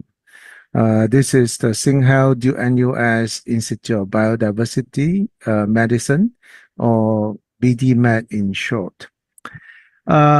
I'm going to give you a background of this institute and then share with you some of the works that we are doing. 15 years ago, we collaborated with the Changgong Memorial Hospital in Taiwan. It is the largest hospital in Taiwan. And we were investigating peculiar type of kidney cancer called upper urinary tract urothelial cell carcinoma. It's very rare in the West, but common in Taiwan. And it turns out that this cancer is associated with a herbal carcinogen called aristolochic acid. And it was produced by Aristolochia species, also known as birthworts, pipe vines, or Dutchman's pipes. And they were commonly used in the traditional herbal preparations for different indications from slimming, arthritis, snake bites to coughing. And at the time, we found that this particular cancer harbor a very large number of mutations, even more than those carried by the UV-associated melanoma. Because of association with ultraviolet light, melanoma is always considered the king of mutation. But this aristolochic acid or AA-associated tumor actually harbor even more more mutations than the melanoma. So it's truly the king in mutation. What is interesting is that we found that it carries a very unique signature, which is characterized by A to T, T to A transversion. And we that time did a key experiments by exposing the normal kidney cell lines to the AA treatment. And after 6 months, you get the signature, this very unique signature of AA carcinogen. And at that time, Sanger Center in UK published a paper in Nature describing the 21 mutation signature. But because it does not have this AA signature, our AA signature was since named as signature number 22. And the two papers that we published associated with AA attracted a lot of attention internationally. So, for example, our paper was publicized by the top business journal in China. And this is a 4-page article talking about our findings and how it may impact the TCM market, etc. Our second paper created even a bigger storm in China, and so much so that the China FDA had to release a statement in conjunction with our paper. In this particular paper, we described the association of liver cancer with this herbal carcinogen. And these two papers also contributed to two very prestigious international awards. The American Association for Cancer Research Team Science Award and the Japanese Cancer Association International Award. But these two papers tell us that we know very little about our plants, including the herbs, vegetables, and fruits that we are taking, because we don't know their medicinal impact or health impact. So this is an opportunity for us to study our local plants, and that's why we started this new institute called Institute of Biodiversity Medicine. And it was, as I said, established 4 years ago, launched by our then Deputy Prime Minister, Mr. Heng Swee-keat. So in the next 5 minutes, I'd like to share with you a video about this new institute. In 2050, the global population is estimated to reach 9.7 billion. This will lead to an increased demand for natural resources such as food, water, and air.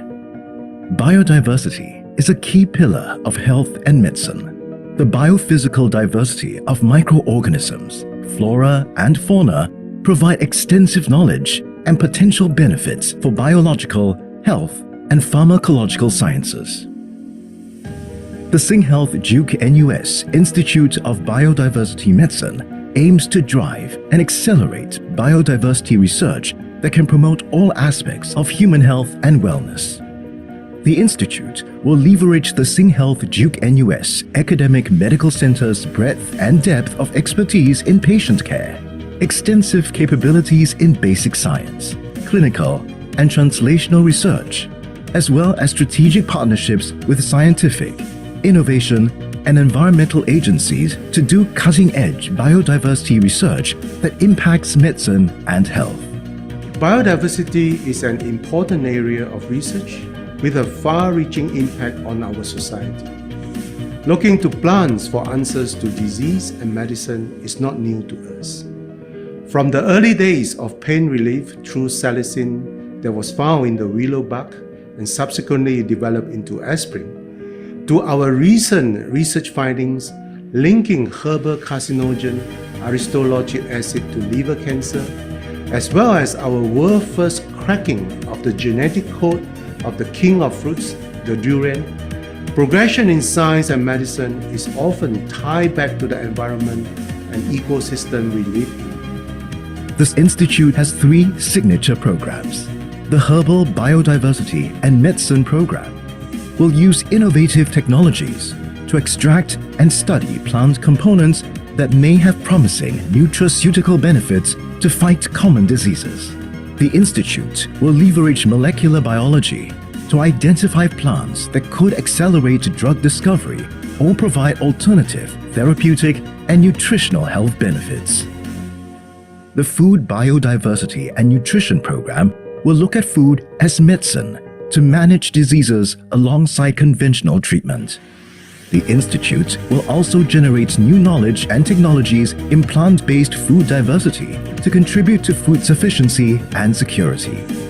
This includes understanding, discovering, and even manipulating the biology of plants to uncover their health and nutritional values and guide novel cultivation techniques for health, wellness, and sustainability.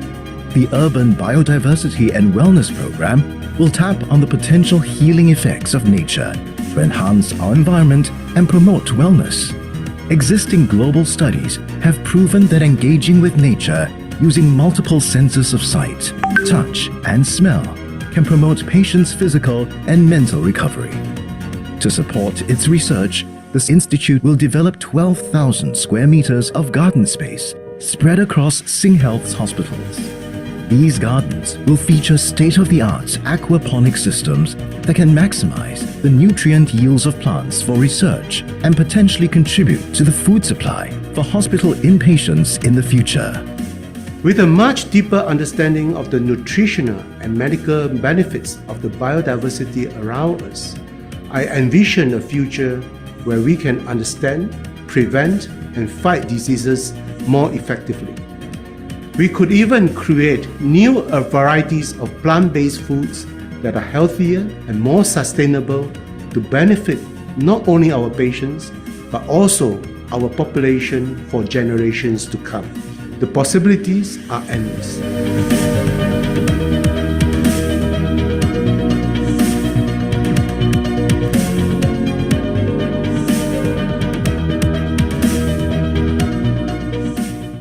Okay, so as you heard, this institute, its mission is to translate biodiversity studies to impact medicine, health, and wellness. And we have 3 programs: herbal biodiversity and medicine, food biodiversity and nutrition, urban biodiversity and wellness. And most of the studies actually involve genomic studies, especially the assembly of their genomes. So we can contribute this genomic information for biodiversity conservation. And this is indeed our long-term goal to contribute to biodiversity conservation of our plants, particularly in this region. So to me, this institute represents science, health, and opportunities. And truth be told, we have been very fortunate to have access to the latest cutting-edge technologies for cancer research. By the way, I also serve as the Deputy Director in charge of cancer research at the National Cancer Center of Singapore.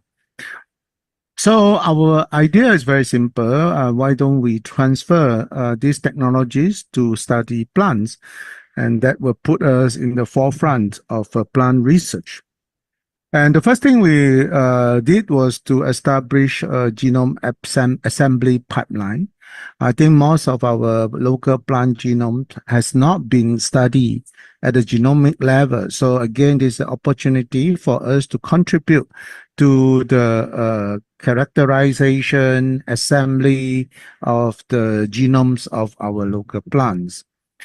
And because our recent work and etc., we recently also have obtained support from SingHealth to establish a phytochemical discovery hub. So this facility will allow us to extract plant chemicals, peptides, metabolites for further downstream studies. So on top of that, we also combine our studies with single cell and spatial genomics, epigenomics, metabolomics, microbiome, structural biologies, and AI.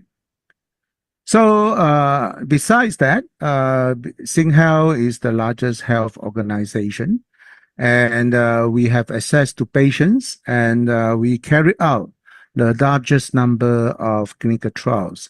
So we can put to trials the research findings from our plant-related studies.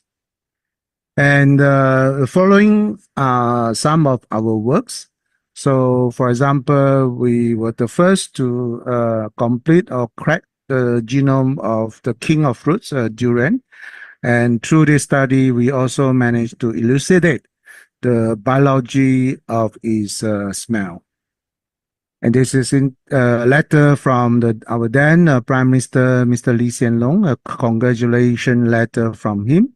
And what he says, this is a uniquely Singapore achievement, and I'm glad that your efforts have borne fruit.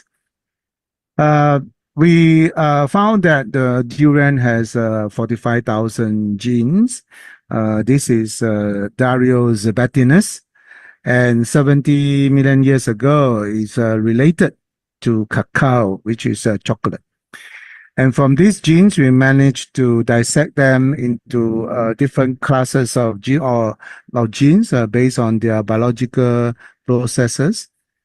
And as I said, we are very interested to find out what really causes a smell. So basically, we at that time combed through the 45,000 genes, and to identify genes that are highly expressed only in the fruit, but not in the non-fruit, such as the stem, root, and leaf, because these three organs don't have the smells. Only the fruit has a smell. So lo and behold, we found a gene called MGL that fit the pattern and is only highly expressed in the fruit. And turns out that this gene, MGL gene, encodes a key enzyme in the pathway leading to the release of the volatile sulfur compounds. And that's why we get the smell. Interestingly, this MGL-related pathway is also coupled with the ripening pathway of the fruit. And of course, these days, through the AlphaFold, we can figure out the molecular structure of this gene, and we can use it for probably further downstream study. Currently, we are doing durian biodiversity studies. There are about 30 species. And we have procure 12 species of them for our biodiversity studies. So we look forward to collaborate with the Dell Institute here for perhaps a study of the durians in Indonesia. Just want to highlight one durian species that's named after Dario singaporensis, which was first identified by Sir Henry Ridley, the first curator of Singapore Botanical Garden. And we found this species in our Mandai Reserve, and we have identified the genes. It has about 40,000 genes. We hope to complete the studies of the durian biodiversity studies by next year. We also want to look at the impacts of durian consumption on human microbiome and metabolism. This is actual advertisement when we try to recruit 50 healthy subjects for these studies. And this is one of the probably most popular clinical trials we do, because the subjects are given durian every night for 2 weeks, home delivered to their doorsteps. So then there's 1 week of washout period, and then we collect both blood and stool at different interval. And so the results are being analyzed now, and again, we hope to finish by next year. We also now procure durian plantation or durian farm, so in order to allow us to do further studies. And these days, as you probably know, durian is becoming a very popular fruit, especially in China. So the market also growing, and you can see that the durian farm is getting bigger and bigger. Anyway, the other paper we have recently published is the genome assembly of the Singapore national flower, which is known now as a Papilionanthe Miss Joaquim. And you know, if you go back the history, this orchid was first certified by the Royal Horticultural Society back in 1897. And at that time, it was thought to be a Vandai because it looks like Vanda, but it actually is not. It's a Papilionanthe. And it was declared as a Singapore national flower in 1981. And again, we found that our national flower has 31,000 gene. And this time, besides the genomic study, we also extract the metabolites or chemicals of the flowers. So you can figure out which chemical give rise to a different color in the flower. We can construct biosynthesis of many chemicals. So obviously this will help a lot of biological studies, and it can even eventually contribute to synthetic biology of some of these plant chemicals. Interesting, one of the chemicals called vandateroside that was extracted appears to have anti-aging property on the skin. Anyway, we thought that besides our national flower, we can also have a study or a new initiative. We call it Singhao NUS Academic Medical Center Flower Initiative. In this initiative, we work together with orchid grower, and basically we have new flowers that are named after each institution of Singhao. For example, this is Vanda Singhao, and this is its whole genome.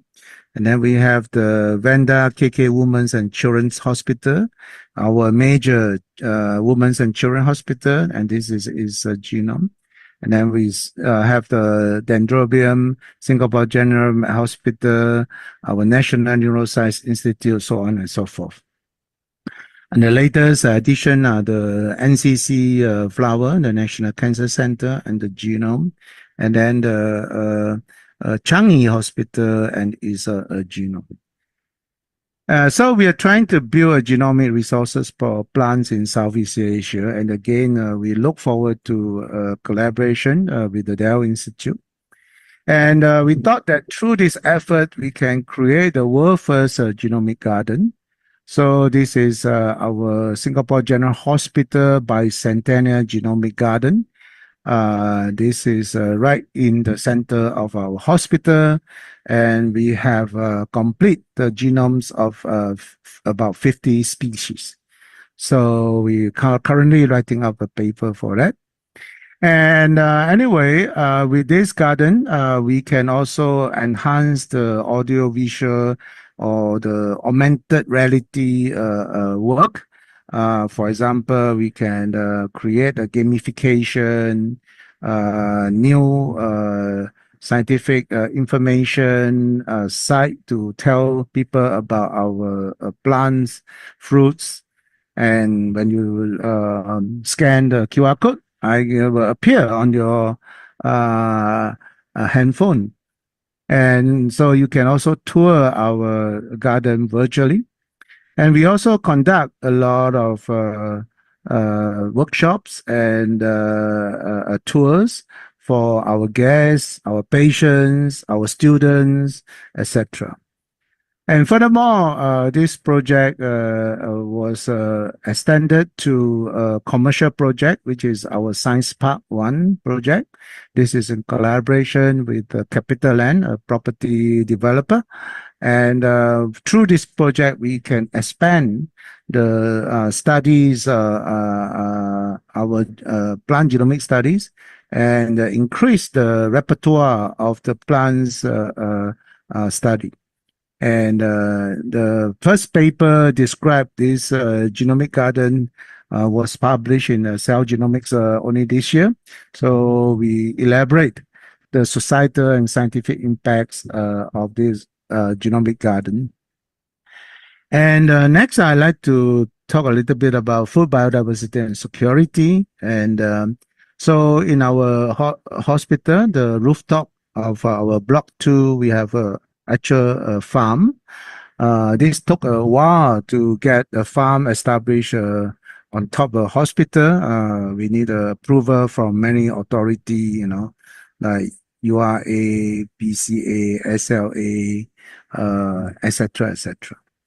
And recently, we finally got our most important license, vegetable farming license.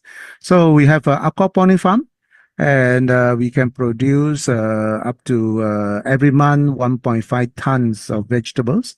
And we can provide these vegetables to our central kitchen. But on top of that, we are more interested in study the health impact or the nutrition of these vegetables, both on our patients and on our population. Another interesting project I'd like to share with you is this space mutagenesis as a disruptive technologies to screen for desirable phenotypic traits in Asian leafy greens. So this is a study that we work closely with the Singapore Food Agency because food security is always a priority for the country. So basically, we carry the seeds through the SpaceX to International Space Station. And this is the payload, about 1 kilo program consisting of the seeds from different vegetables shown here. And then they come back from the space, and then we grow them through different generations. And you can see the different phenotypes. And this is one of them, the low light tolerance. And of course, we can now analyze genomic changes that it has gone through while it is in the space. And this may be exploitable to produce a desirable trait in our vegetables. So on top of that, we also have a rooftop herbal garden, so we can study the medicinal effect or impacts of our local herbal plants. So we have about 30 species that we study, all the genomes, and then starting with the genomes, but also the metabolites, and then the impacts on health as through some of the biological assays. As you know, a lot of medicines actually derive from plants. In cancer, probably the best known is Taxol, which is derived from the bark of Pacific yew. So, as I said, we now have a phytochemical discovery hub, so we can extract all the phytochemicals from all these herbal plants and do a proper screening studies, and then of course combine with the genomic, metabolomic, AI, structural biology. Hopefully this will help us develop new drugs from our plants. With that, I would like to thank the team and also like to thank you for your attention. Hopefully, I will visit your institute in the near future physically. Thank you very much. Okay, thank you very much. Through video, I believe we have learned how updates from Professor Tehe and teams on studies and other projects on genome science, on biodiversity, medicine, health, and well-being. Ladies and gentlemen, we are so glad that we are having one of Professor Teh's colleagues in here from Genome Institute of Singapore. Please welcome Dr. Abner Herbert Lim. It's your turn to deliver the presentation, please, sir.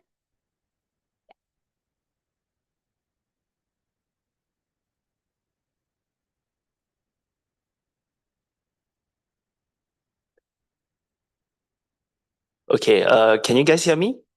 Okay, so good morning, everyone, distinguished guests, professors here, organizers of BBC conference. Thank you for inviting me to this conference. And although my talk has a little bit of overlap with what Prof. Day has earlier talked about, I plan to delve deeper into one of our projects on the national flower of Singapore, which is known as Papilionanthe miswaki magnus. So in this project, what we actually do is we actually integrate the genome assembly, the chemical profiling, RNA-seq into one whole package to see what is so impressive about the genome of our national flower and how we can actually translate to downstream studies in the future. So I come from the Institute of Biodiversity Medicine, and this project is actually a collaboration between the SingHealth Duke NUS Institute of Biodiversity Medicine as well as the Genome Institute of Singapore. Okay, next slide, please. So I'm a bioinformatician in National Cancer Center of Singapore. So it is actually located in the south of Singapore, actually just right across, we can actually see Sentosa. And on your right, what you see is our new building. So we kind of just moved, I think 2 years ago into this 24-story building. So in this building itself, we are located on the 18th floor. So we only occupy like a small area of research. But from the first floor all the way to the 10th floor, they are all clinical spaces. And from then onwards, it's research.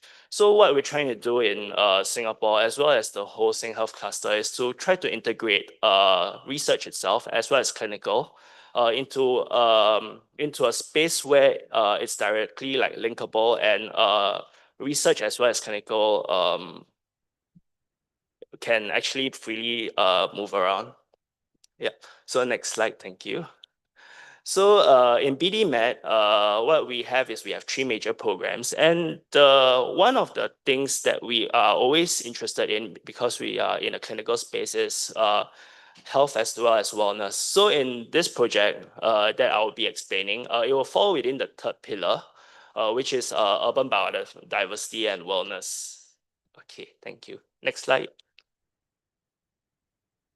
Yeah, so in orchid, there's actually a plethora of different orchids. So there's actually 25 different thousand native species of orchid distributed across Southeast Asia and Asia itself. So orchid nomenclature is actually governed by the Royal Horticultural Society of Royal Horticultural Society. And in Singapore itself, we do a lot of orchid diplomacy. One of them is breeding new hybrids, giving them out to dignitaries for events and many other things. That's why orchids always lie in the interest of our hearts. And in the next slide, I will show you about why sequencing our national orchid is so important. Can we go to the next slide, please? Thank you. So as you heard just now, the national the national flower of Singapore was established in the 1800s, but so it was established by this Armenian lady called Miss Waki Magnus.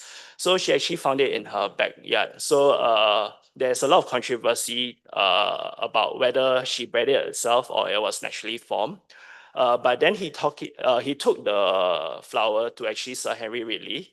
And Sir Henry really actually did the identification, but till today, nobody actually know whether she bred it or it was found naturally. Then what happened is they brought it to Royal Horticultural Society in London back then, and it was actually registered. So back then it was one of the most magnificent bloom.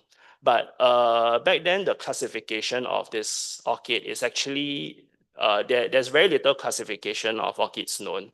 So through molecular studies, we slowly kind of identify, as we learn about biodiversity, how the parentage comes about, how to reclassify the parents, and eventually we also reclassified Papilionanthe miswaki magnus. But because of how it was introduced earlier, we kind of interchange Vanda as well as Papilionanthe on a daily basis. And you can see on the very old $1 note of Singapore, which is no longer in circulation, I believe. So this is the flower itself. So the difference between this flower as well as Vanda is it has terete leaves. So terete leaves is actually the needle-like leaves that you see in the flower itself. And it actually have pink petals, 3 sepals and 1 lip itself. So back a very long time ago, it was used in Hawaiian as their flower garland. So I think you can go to the next slide. And very interestingly, the native distribution of Vanda teres as well as Hookerania is not actually found in Singapore. So teres is actually found in the wider Indochina region. Hookerania, which is another of its parent, come from the Malaysia area. And our national flower itself was eventually found in Singapore. So this represents also the difference in like communities and how when they migrate to Singapore, they brought all these different orchids, their pollen, and how they actually eventually being found in Singapore. Okay, next slide. And this was the very first study done by MParks about how the parentage was actually discovered. So back then they actually used a chloroplast sequence from the Metcare as well as RBCL region to actually look at the parents of Vanda teres and Vanda hookerania. And then by exclusion, this is how they actually reclassified Vanda to Papilionanthe miswaki. So this tells us that genomics is not only important for, let's say, compound discovery or drug discovery, but it's also important to classify them and know how we can actually manage the biodiversity around us as well as the species, and how, as well as how rich in biodiversity it is around where we are now. So in next slide. So this is why we actually come out with this project to actually learn about, try to sequence our national orchid to also contribute to the global genomic sequences of orchid that are available. And you can see that in this photo, these are all different hybrids of our national flower. So the base of our national flower is used as a breeding stock and to cross between different kind of Vanda as well as Papilionanthe orchids as well. So in our whole genome assembly workflow, what we do is we do it in a very fair manner. So we try to obtain our raw materials responsibly and responsibly. Then we extract high molecular weight DNA from the leaf itself because the leaf is very abundant in DNA. Then we complement this technology with long reads. So long read is one of the platform that we use to build the initial context. Then we actually scaffold it with Hi-C. So the Hi-C that we use will actually help us to scaffold all these contexts that we built into chromosomal scale. And then we are able to get a chromosomal scale resolution. And then after that, we annotate and we actually put it onto databases like NCBI, Genomes, EBI, so that this resource is actually available to the wider scientific community. And of course, nowadays, you have newer technologies which can actually help you to scaffold your genome longer, even achieve telomere to telomere chromosome. And that is where we are actually moving. And once we have this very, very big database, what we can do is we can eventually apply functional studies. We can do AI to learn about, to integrate all the different big data sets into it, and eventually find meaningful discoveries for human wealth as well as wellness.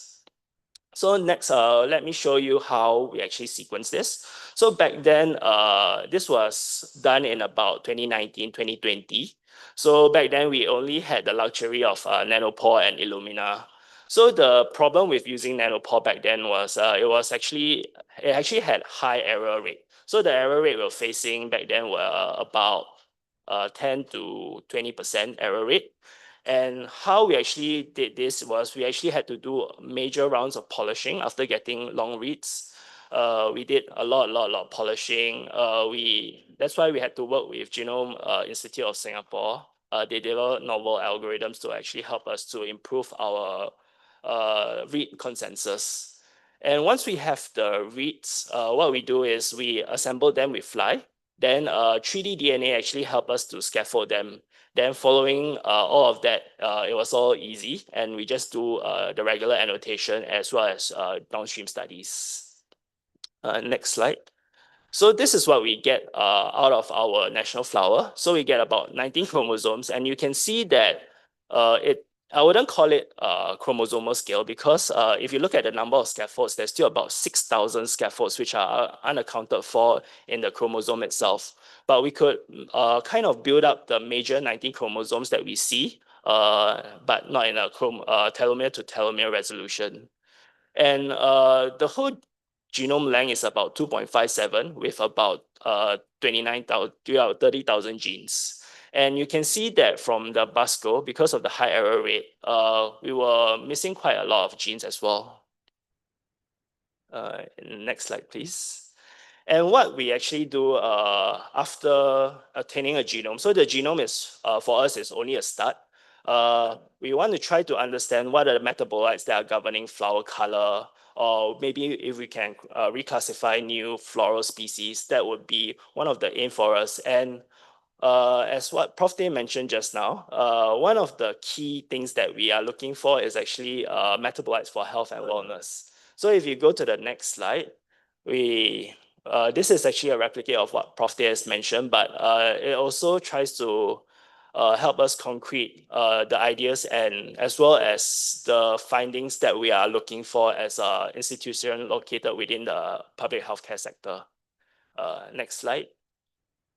And this is one of the key findings that we have for the paper itself. So this is known as vandateroside, and it's an anti-aging compound that was discovered in one of the parents. So we also found this in the national flower itself, but it happens in the gynostenum, which is the reproductive species of the orchid itself. And we can see all these 3 different classes of vandaterosides.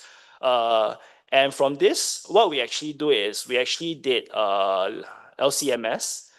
We combine it with genomics to actually find this cluster of BAHD that actually helps to convert vandateroside 1 and 2 into vandateroside 3, which is the active compound for anti-aging.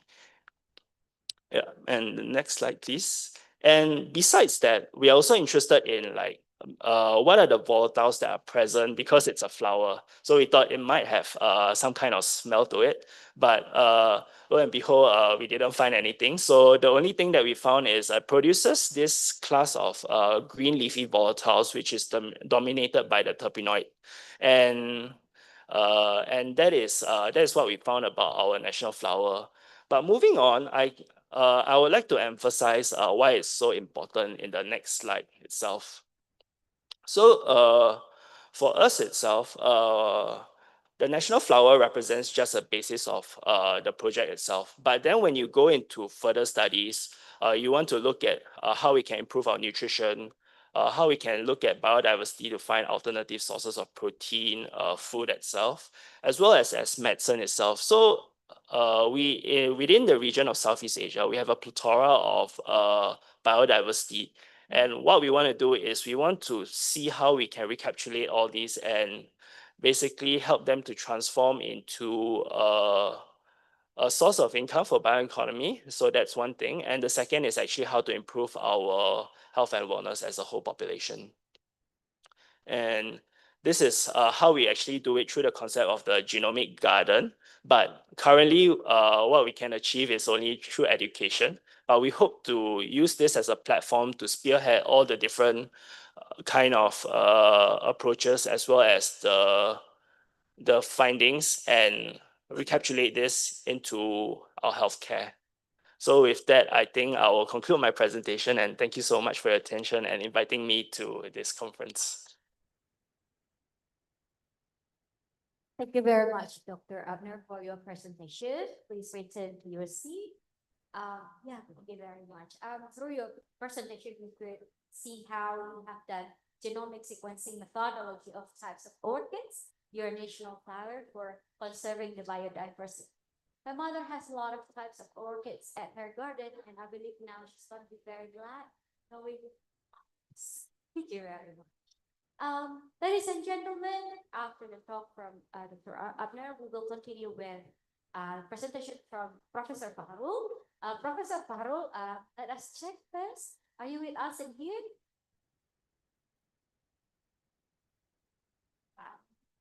Hello, Professor Fahrul. Am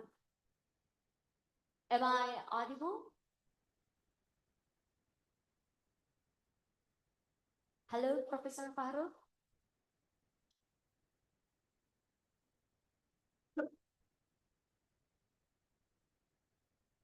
Testing, Oh, testing 1, 2, 3. oh, yeah, Professor, we can hear you. Yeah. Can you hear us? Yeah, yes. Okay, thank you very much. Welcome with us in here. I'll just read a brief of your profile, Professor. Yeah. Next speaker is going to be Professor Fahrul Buyok, ladies and gentlemen. He is from University of Technology Malaysia. The title of the presentation is Integrating Genomics and In Silico Modeling to Deceiver Halotolerant Dehalogenases for Pollutant Degradation. A brief profile. His latest educational background is in PhD in biochemistry from University of Leicester, United Kingdom, and several of his academic and professional highlights. He is professor of molecular biology and microbiology in Department of Biosciences, Faculty of Science, University Technology Malaysia, and his research specializations are in microbial genomics and molecular biology, enzyme-based bioremediation, and in silico and genomic characterization of the halogenesis from extreme and halotolerant bacteria. So now, Professor, time is yours, please. Okay. Bismillahirrahmanirrahim. Assalamualaikum warahmatullah. And a very good morning. Still morning. I hope in Sumatra. So thank you very much to the organizing committee for inviting me today to share my previous experience in dealing with bioinformatics, but related to specific to prokaryotic. So prokaryotic is related to microorganism like bacteria species. So my interest is actually on bacteria that can degrade pollutants. So next slide, please. So before I further my talk, so my university located in Malaysia in Johor Bahru. Johor Bahru is located in very southern region of Peninsular Malaysia. And of course, University of Malaysia is one of the 5 research universities in Malaysia. Apart from you have Putra Malaysia, Kebangsaan, Science, and of course, University of Technology Malaysia is the one that engineering-based university. But apart from that, apart from the specialization of the university based on engineering, but we have Faculty of Science offering courses like biosciences program related to biological studies. Not only bacteria, we also study about the plants and so on. So it's like a normal university, but except at UTM, University of Malaysia, we don't have a medical faculty, and of course, we don't have pharmaceutical study as well. So only focusing in science and also engineering-based university. So let us continue. So basically, when we talk about these chemicals or pollution, always we associated with something that from the source from herbicide and pesticide. In a normal situation in agriculture, for example, people use pesticide and herbicide to kill unwanted plantations and unwanted species of animals and so on. So this accumulation of these chemicals in the soil and water can cause many problems. For instance, can cause cancer and of course, if it is not treated properly, will be accumulated in very high concentration in the water. So that may cause a lot of problems to the society. So that's what some organism present in our environment can treat these chemicals. But sometimes, because of the higher concentration, the organism cannot withstand with these particular conditions. So these pesticide will remain untreated in the environment. There's always a limitation for this. So next slide, please. So, so in terms of fungicide, of course, it contain mercury, negative impact on the functioning of nervous system, also affect the kidneys. So if it's not treated well and in the environment, so it can cause all these kind of diseases. Next slide. So what we are interested in is actually all this environment problem, pollution, can be treated using microorganism. We call it microbial remediation technologies. So that's the most efficient ways using a normal environmental system. So next slide.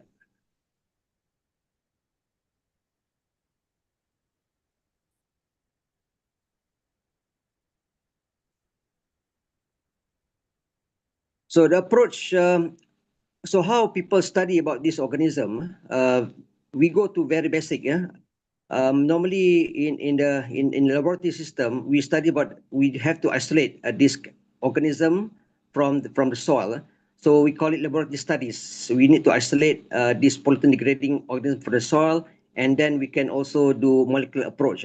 Molecular approach is much more efficient, not efficient, I mean much more because we can study non-culturable organisms compared to normal laboratory studies. So in normal laboratory studies, only can study about the organism can grow in the synthetic system, whereas molecular approach, we can study the whole molecular the whole system itself, knowing some organism it has some limitation, cannot grow in the normal position, something like in normal media, but using molecular approach, you can study about the whole population of the bacteria. So next slide.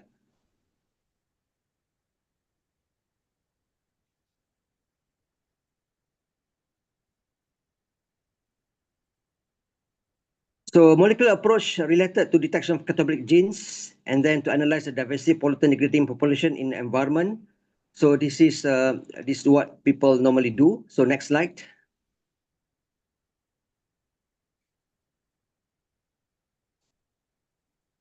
So in general, what we study about the microbial communities, we study about their DNA, and then that will lead to identification, metagenome studies, and then phylogeny, and then apart from that, you can study about the RNA, leading to transcriptome, and of course, you can study about the protein itself, metaproteome, and metabolites, metabolome, and rest. So this is, I mean, because we in our during my education, we never been exposed to this all metagenome, everything. So now we have so many new new terminology that the student need to be familiar of. So not during our time of studies in 1990s. So next slide. So what we focus in as a model of the studies, we focus on dehalogenase enzymes. So these dehalogenase normally remove halogens from the substrate. So next slide. So to make things simple, so normally the dehalogenase enzymes, some dehalogenase is stereospecific. For example, can react on L position of halides, D position of L position, and some dehalogenase can degrade both position, L, D, and L position. We call it non-stereospecific. So chemicals, example, we have chemicals like 2,2-dichloro is specific a substance that normally found in herbicide. So this dehalogenase can, if bacteria can react on the herbicide, so they can react with 2,2-dichloro. So we know that this bacteria can remove both halides at position number 2. So we have pyruvate acid, and of course you have hydrogen and chloride ions being released to the environments. So if we talk about bacteria, that it has enzymes, dehydrogenase can react with either D or L position. So like DL to chloropropane acid become lactic acid. So this is pyruvate and lactic acid is normally a non-toxic compound. So that's what we call it dehydrogenase, because this enzyme can remove both halides at the carbon number 2 of the carbon number 2 of this compound. So next slide. So in the previous investigation, we studied about the lactose because lactose is high salt environment. So we wanted to study about the possibilities of having a dehydrogenase that can act on a toxic compound, especially in the presence of high salt. Because not many organisms can survive in high salt conditions. So we wanted to study one of them, the properties of the dehydrogenase enzyme. So next slide.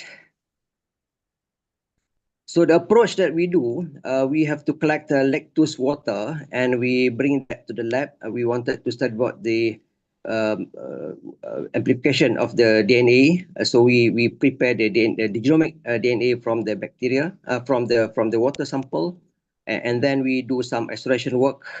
And then of course we do something like morphological studies, 60S identification, and we do also genomic extraction. We wanted to study about the possibility of having dehydrogenase a gene, and then we construct a model. We wanted to study about these dehydrogenase properties, especially the bacteria that found in high salt conditions. So we use various techniques as stated in the slides that we managed to complete the investigation. So next slide. So so the first one, we studied to perform the metagenomic investigation. We wanted to study the whole population of the bacteria. So we use the metagenomic investigation. So next slide. So basically, we have some ideas of what are the what you call it the most abundant species. We have Photobacterium, Rhombutsia, and Clostridium based on the two separate locations. So basically, more or less from two different locations, we have more or less a number abundance of the phyla that we found. And then Firmicutes and Rhombutsia is basically the most common.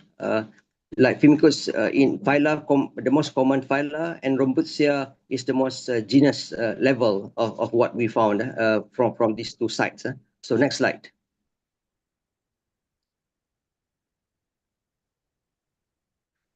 And then from this investigation, we managed to look at the profilings, protein degrading enzymes presence. So we are, because we use dehydrogenase as a model, so we found that this L specific to dehydrogenase are there. Apart from, we have other type of dehydrogenase like haloalkane, and of course we have haloacetate dehydrogenase. So because this organism found in extreme environment, of course we can see some adaptation enzymes. So these enzymes can actually allow the survival of this organism in high salt conditions. For example, they have ECTA gene, ECTC, and of course ECTD and others. But there are specialized gene, adaptation genes, specialized can be found in high salt conditions. So next slide.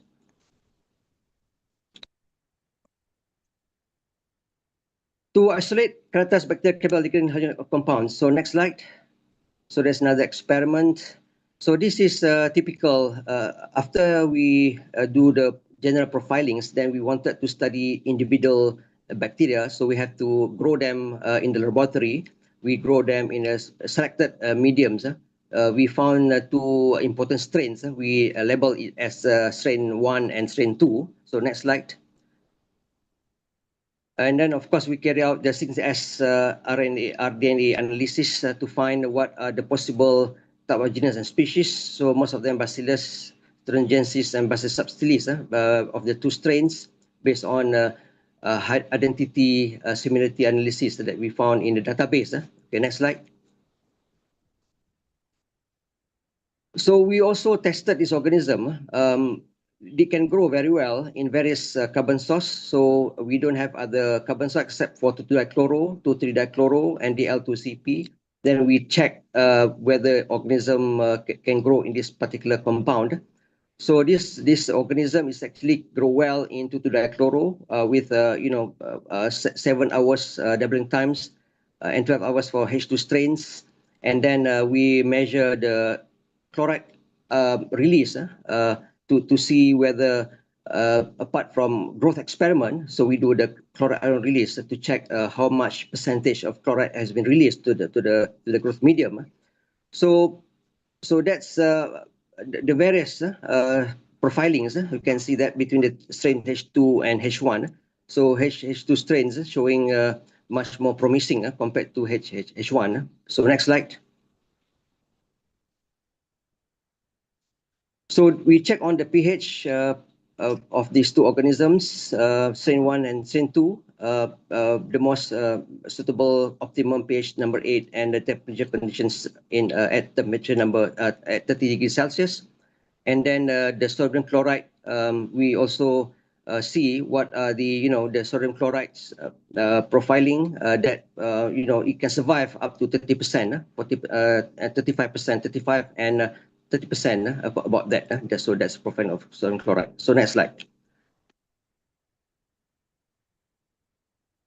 And then how you, apart from knowing this organism can grow in the presence of salt and of course can degrade 2,2-dichloro apart from other chemicals. So we do gene amplification. We selected, we use a primer specialized to amplify specific dehalogenase genes that we designed the primers based on the existing sequence. So we found H2 strain. We prepared the genomic DNA, then we use this primer and then amplify this particular gene, 795 base pair genes. Then the next slide, we get the proper amino acid sequence and so on. Then we study the properties based on 3D structure, what people already has been crystallized, the proteins.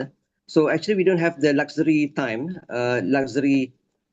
experience at that time to really to get the 3D itself, but we use the 3D structure from the database in order to predict our structure based on the salinity stability of the pollutants degrading gene in this particular dehalogenase enzyme. So next slide. So in general, it has a lot of negative charge. So this is what we expected to see because most of dehalogenase is water-like enzymes. So it has a lot of negative charge. Maybe it can attract waters so that the enzymes can work pretty well in the particular environment. So because these bacteria found in high salt conditions mean less water, but due to the properties of the enzyme, so that's what makes the enzyme will work in the less water environment. So next slide. Then we check this RMSD and MRSF to see the stability is the model, whether the model is good or not at high salt conditions. So we can see that at 35%.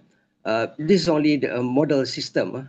That's what we found that at 35% sodium chloride, we can see much more stable compared to other percentage of sodium chloride. So that's what we can say about these properties of the dehalogenase. So next slide.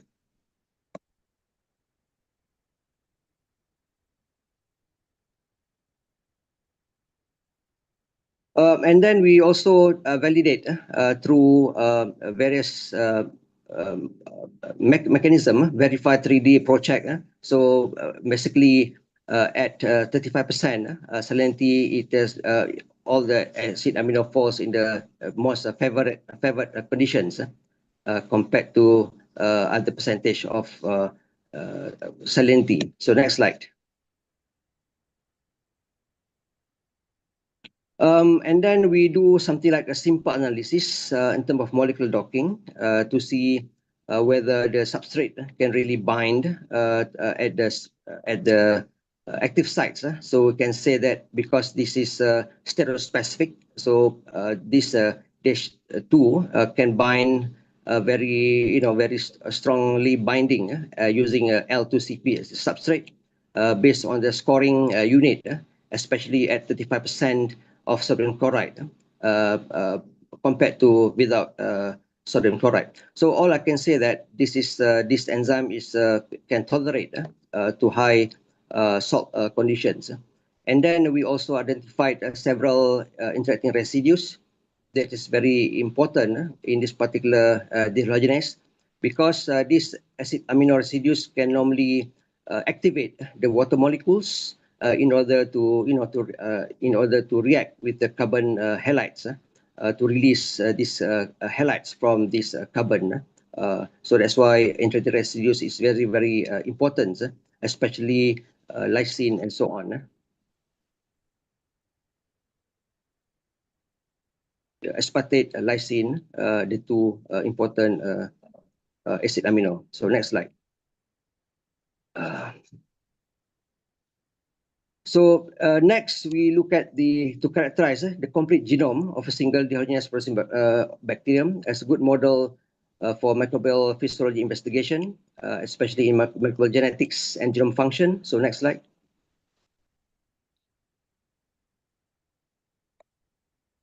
So the genome size is about 6 million, 6.4 million base pair.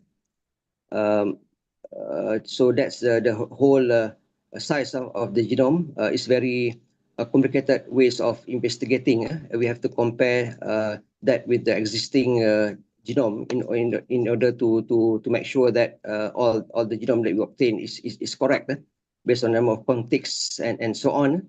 G plastic content and others. So next slide.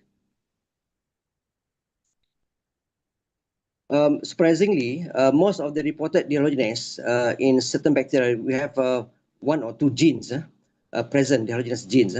Rhizobium, it has 3 types of dehydrogenases and some single dehydrogenase, but in this particular organism, it has 9 dehydrogenase been detected in a single organism.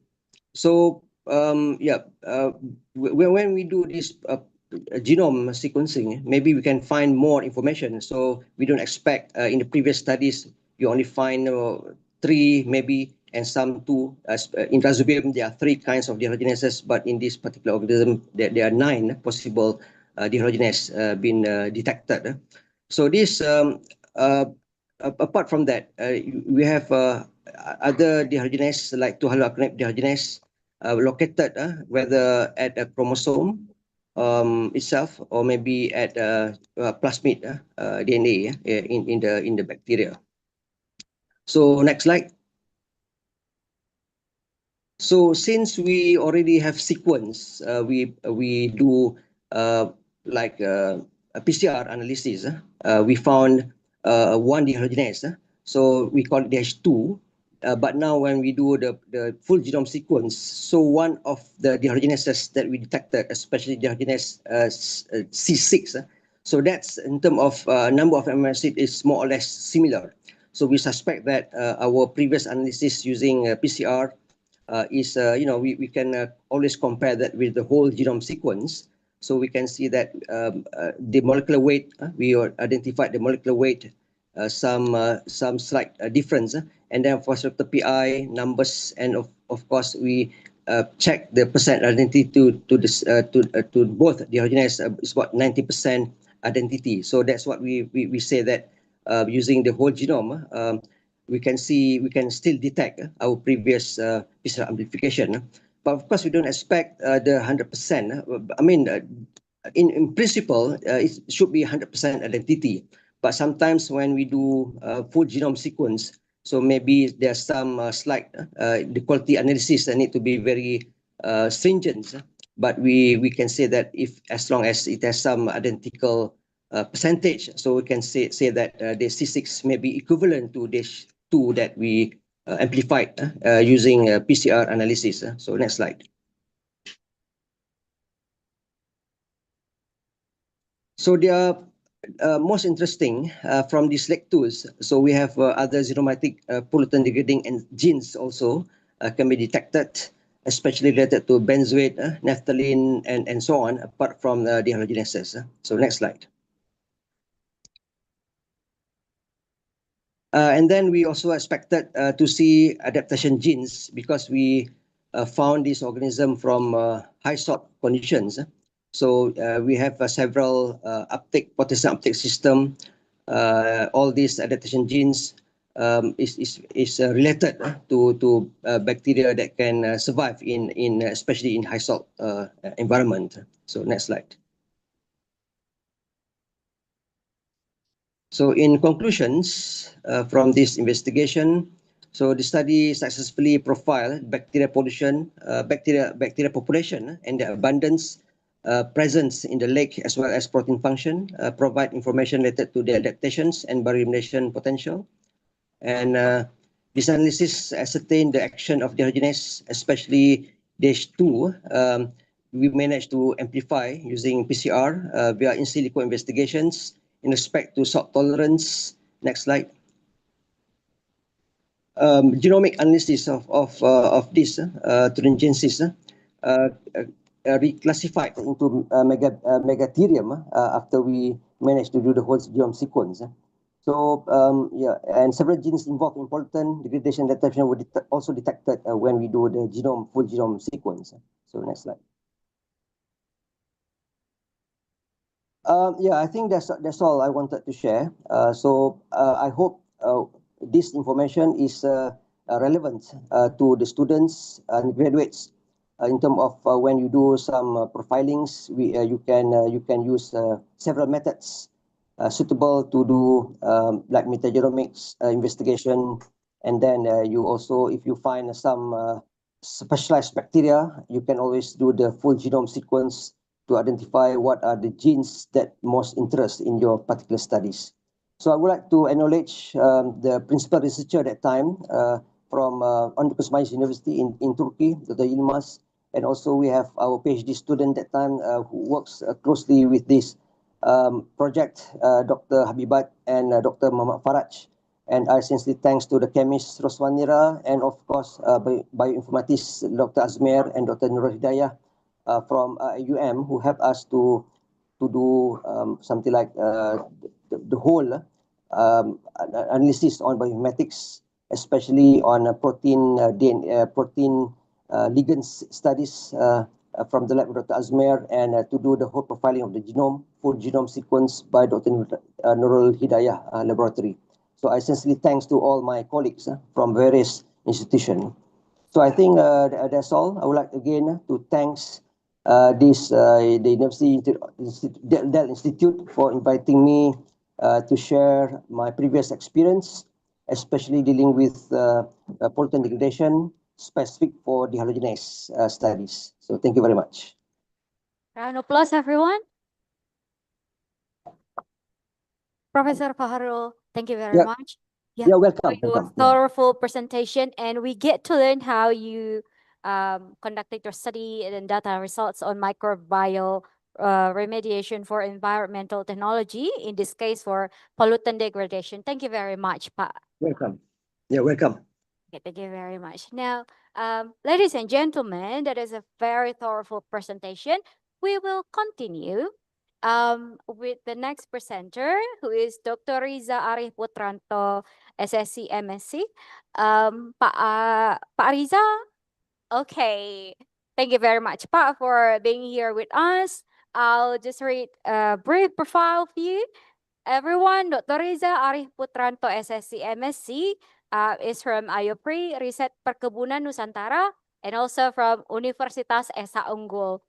His latest educational background is earning PhD in molecular biology, in transcriptomics and genomics from Université des Sciences at Techniques du Languedoc, Montpellier II, earned in 2014. Did I read that correctly, Pak Riza?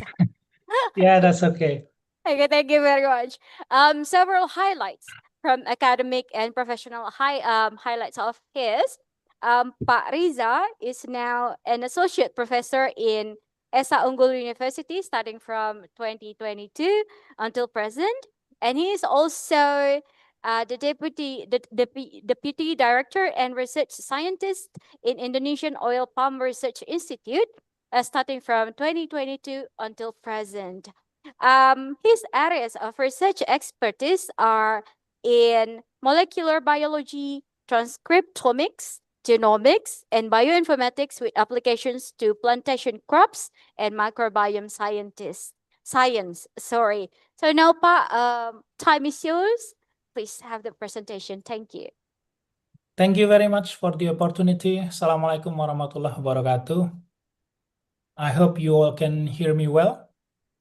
So first of all, I would like to mention the Honorable Rector of ITDEL, Bapak Dr. Arnaldo Sinaga, the Honorable Chief of YSDS, Dr. Vincent Budianto, and also the Honorable OVP Enterprise Product Development from PT Telkom, Mr. Tanto Suratno, the Honorable President of MIB, also my friend, Mas Didi Utomo PhD, the Honorable Chair of BBC 2025, Dr. Mary Margrita, all steering and organizing committee of BBC 2025, fellow speakers, participants on and offline. Of course, first of all, I would like to express my sincere apology for not being able to attend the offline session at Dell Institute due to several overlapping agendas with the Indonesian ministries. I truly appreciate the invitation and hope to reconnect at another opportunity. But nevertheless, I would like to present my slides.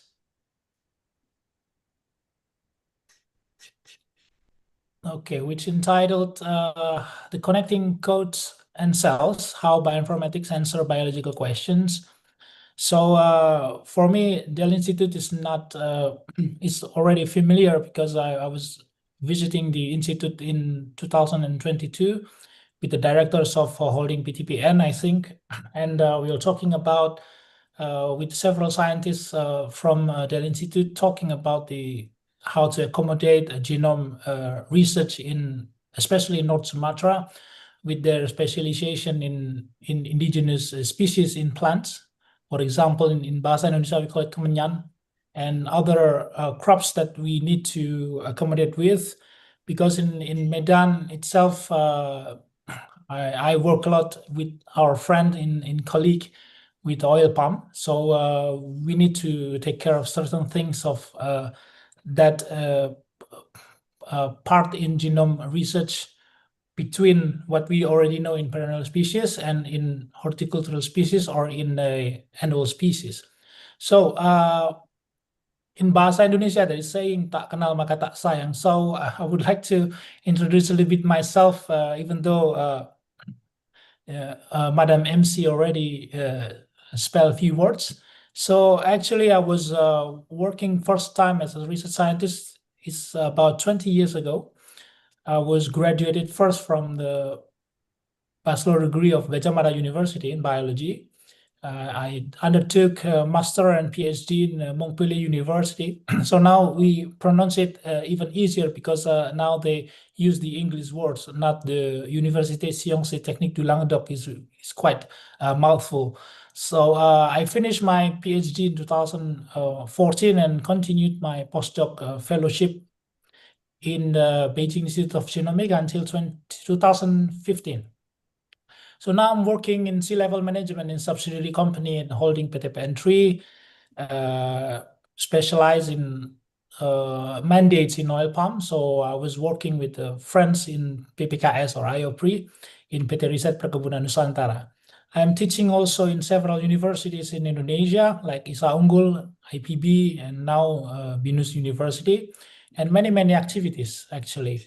So during my experience in research and also in teachings, academics, I learned quite few things, but especially I was astonished by the findings of DNA. So since the discoveries of DNA, the research by Franklin, Watson, and Crick in 1950s, we understand very well that our DNA is the code of life, is what we all want to decipher.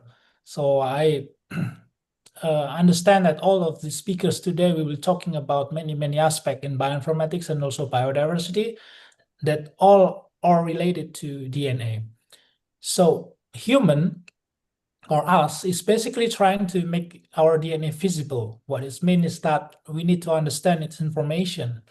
We need to understand the genetic code or codon, like you see on the screen. You know, the combination of 3 words of nucleotide AGA can create arginine, for example. UCA can create serine. UAC can create tyrosine, and then you have codon start and codon stop like UGA, UAG, right? And all of that, we would like to decipher of that. Since the beginning of the discoveries of DNA, we learned and studied a lot of species from viruses. For example, and the last virus that we studied giving a few troubles in the world and the pandemic COVID-19, for example, the study about cancer cells that you see the image on the upper left, and the studies about plants, rices in Indonesia, Manihot esculenta, and now we have Kemenyan also in North Sumatra, and of course oil palm, rubber tree, sugar cane, and all of those species, plant species that are important for Indonesia. And of course, not only that, ourselves, the human aspect, we would like to know what happened with ourselves, how we can handle diseases, etc. Like I would like to take a few pictures to make all of you smile, like a picture of Dian Sastro and also Nicolas Saputra. We all have the same length of DNA, 3 billion of nucleotides in our body need to be deciphered. So I would like to quote what Margaret Oakley Dayhoff said in 1960, that each protein sequence that it established, each evolutionary mechanism that is illuminated, each major innovation in phylogenetic history that is revealed will improve our understanding of the history of life. And since she said that in 1960, after the war, the world changing, the bioinformatics has been born. So now the bioinformatics today that we learn was started by Margaret Oakley Dayhoff in that time. And when we talk about bioinformatics, actually now we are not learning bioinformatics only by piece, but since the era of its paradigm of this bioinformatics, GIGO paradigm, garbage in, garbage out, when we say that if you have garbage data about sequence data, but you have a perfect model, you still have a garbage result. When you have a perfect data, but you have a garbage model, garbage tools, for example, you cannot develop any of tools to decipher the code, then you have still garbage result. And today, after the many studies about the dogma central of molecular biology, DNA, RNA, protein phenotypes, metabolites, for example, we're learning all of that through a huge bioinformatic pipelines that we developed since the first, second, third, and soon will be the 4th generation of sequencing. Now we all have this long read sequencing using PacBio that is everybody loves.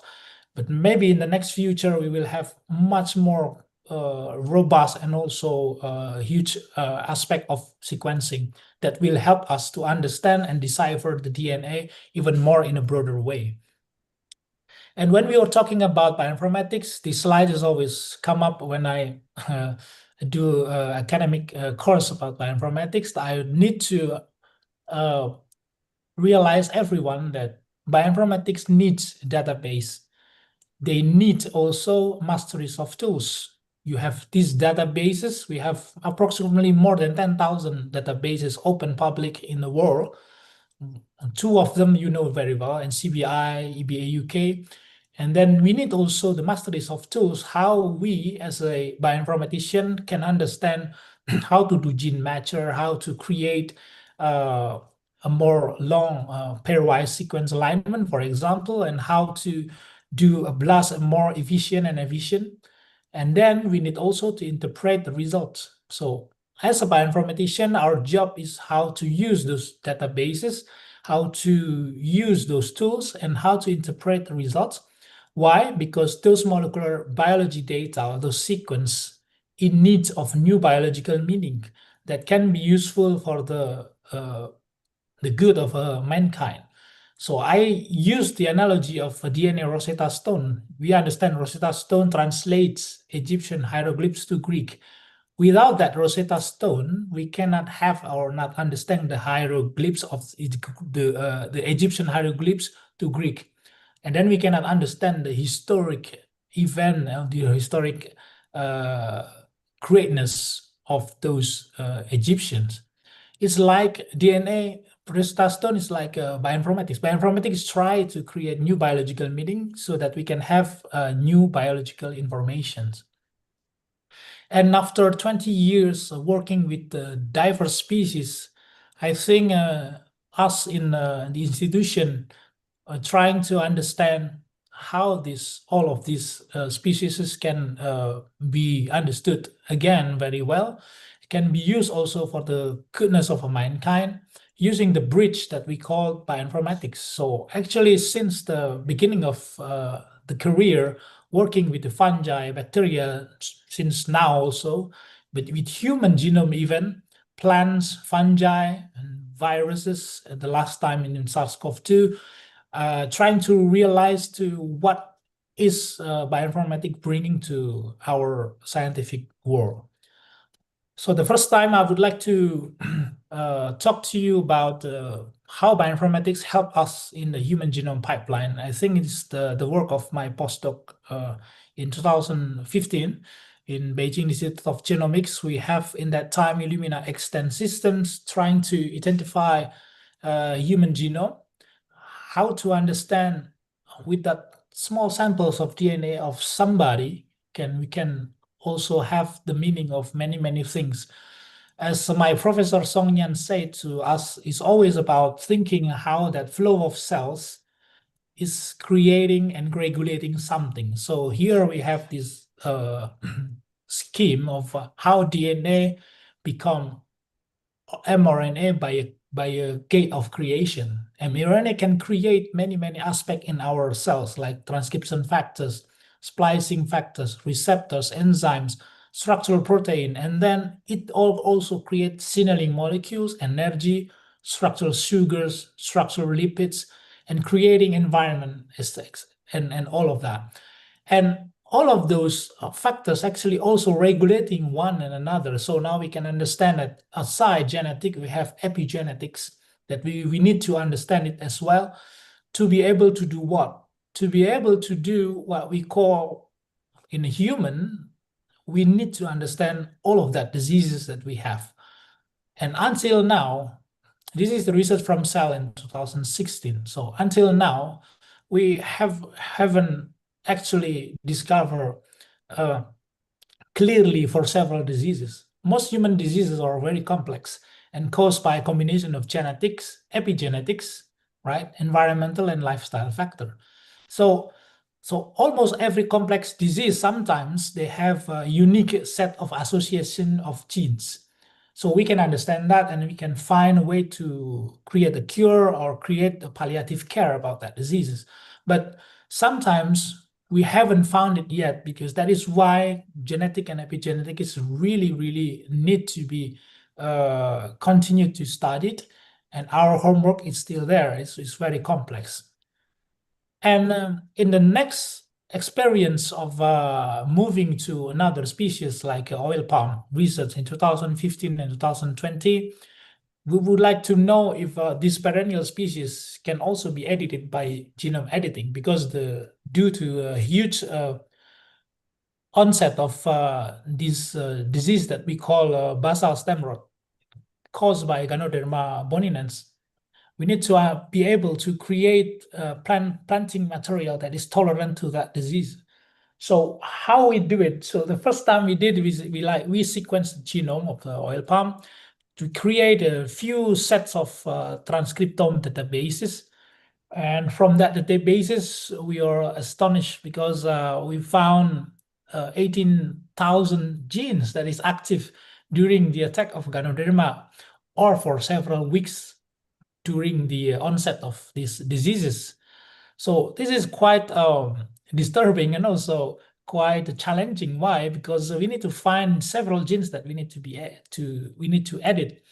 It's not easy, it's not trivial. So we created a system using a bioinformatics how to select between those 18,000 genes that we select 10 or 20 that we need to combine also to edit.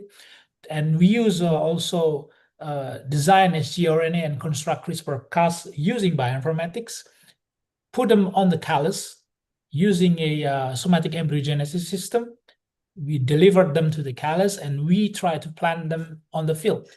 So during that moment, it's quite sure that the technology is done. We successfully created the system or protocol for oil palm.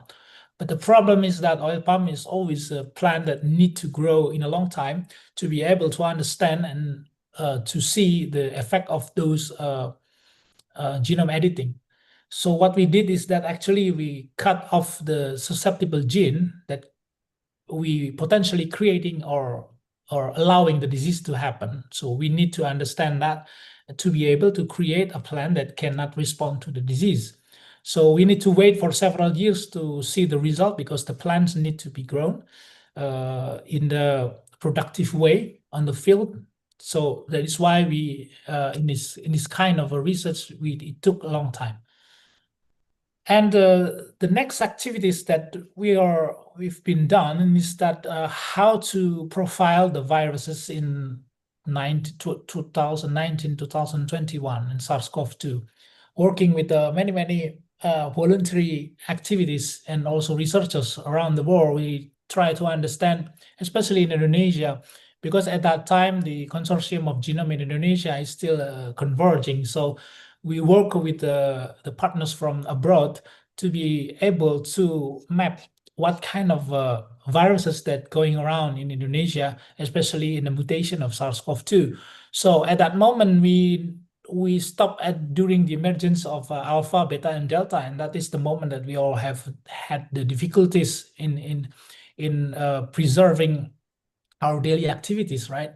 So this is a proof that bioinformatics can also help in during a short time because there's facility and the speed using computers modeling in the help of the people and researchers that are working with the sequencing. We can combine all of that too, and we can save many lives. So bioinformatics is not only just a computer working, it's also a work that is real, that can also be used by many people. And the next time is that we're working in the next aspect because at that time we need a lot of diagnostic tools to identify the presence of that SARS-CoV-2 viruses. We work a lot with BRIN. Thank you to BRIN to allowing us to synthesize the DNA of those small sequence of those virus, and then we created a system to be able to recognize that in a more broad way because the mutation is really fast. So we need to understand that. And this collaboration showed that bioinformatics once again can do a modeling of the protein of this virus. And then we create a way to recognize in several aspects of this virus to be able to create a detection kit to be able to be used. So the future aspect, because the pandemic is already passed away. So what we need to do now is that we can bring the concept to other diseases like TBC and other in Indonesia so that we can help many people that having the disease or helping the public health system in Indonesia. And the next activities that nearly in 2022 is going back to in Indonesia now we call since 2022 we are coming back to the era of what we call hilirisasi, yeah? in the commercialization of research studies. So in that moment, we in the team try to introduce a new system, a new way to identify aspect that can help the productivity of a sugarcane biomass. Sugarcane is always they have a yield in their stems. So we need to understand how those stems can be growing bigger and smaller using a identification of genomic comparative using a species model. We use Arabidopsis thaliana, and then we compare all those genome, both of these Arabidopsis and also in Saccharum officinarum in sugarcane. And we found this family of genes, what we call cobra-like genes.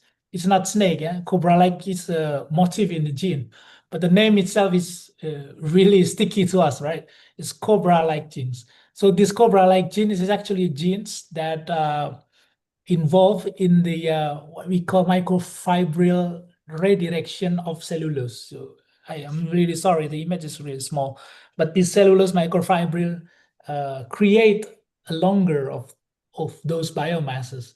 So if we can understand that why some varieties have this big biomass and other have small, we can also create maybe in the future using transgenesis or cisgenesis, whatever fits for Indonesia, to be able to create a more a nature sustained species of sugarcane, and we can help the productivity to be used as a biomass, as a bioethanol, or maybe as a sugar production. And in a few slides, I would like to take all of you to understand that we have this international barcode of life where Indonesia also involved in it, in several institutes in Indonesia. It's the functional bioinformatics, how to study biodiversity in a worldwide study. So the timeline of the project itself is launched in 2019, I think, and it will finish in 2026. The idea is how to create DNA barcode coverage for 2 million species around the world using a biomonitoring, taking samples and then taking DNA isolation, and then you create those barcode using PCR and other machine like a sequencer. And Indonesia itself has many what we call biodiversity. We don't understand it very well. We have so many biodiversities, and in the geographic distribution of those DNA barcode that's already being sampled by Bolt in a yellow card. It's spread around from North Sumatra, from Aceh even to Papua. And when you see that, we have a lot of those bold barcodes in Java and Bali Island. So this is a good thing that we need to know, that biodiversity in Indonesia need to be able to recognize, because with the climate change now, we are sure that we are losing some of those biodiversity due to the changes of the climate. So when you can see that, the data say that now in 2022, we have approximately more than 55,000 records for 7,800 species in Indonesia. And I think it's too small also, because I think we have more than that. And this is our homework too, to how to create a more robust databases around Indonesia in collaboration with many government institutions and also private institutions to preserve this biodiversity that can help us in Indonesia and also around the world. And to end my presentation, I think I would like to say that, quoting Janet M. Norton from the University of College London, that for biologists, bioinformatics expertise is no longer an optional extra, because when you go to several universities, maybe 10 years ago, bioinformatics was not there, and it's still considered as the optional course. But nowadays we have in I3L and maybe in several universities in Indonesia, we have those bioinformatics department that really working student to create bioinformaticians. So this is a good thing that for us, that bioinformatics not only computer research, working in a computer, not understanding something, but also deciphering what is real. What is real is that molecular biology and molecular and biomolecules like DNA, RNAs and proteins are real, and bioinformatics helps those molecules to be recognized, to be deciphered, to be understood. Also, because many research in many species show that the understanding of DNA needs bioinformatics. Okay, and I like to quote also Tom Cruise, because he's the one that you know in the movie is really great, right? Because he's passionate about learning, he's passionate about life. Us as a research scientist, we should also be passionate about learning and also be passionate about life. And if I quote the BBC 2025 team for now, so we need to also be passionate about bioinformatics and biodiversity. Okay, so to end my presentation, I would like to acknowledge all the people that working behind of those curtains, that me presenting them to present these results from IOPRI. There is Bu Galo, and Pak Aziz, and also all of those scientists from CIRAT. I would like to thank Pascal Montoro and Professor Larang Lival. From Beijing Institute of Genomics, we have Professor Chorong Tang and Song Yang Hu, working so many aspects in genomics. In Esa Unggul, I have my former student Alvaro working with the COVID-19 in BRIN, Bu Akhirta, Bu Ratih. Thank you very much for the opportunity. And from COVID-19, all friends from Spain, Alfonso, Sarah, Alexander, Rafael, and also from MABI, of course, working so many times with MABI, Indonesian Genomic Consortium, BRIN, GSAID, NextRain, and COG-UK Consortium.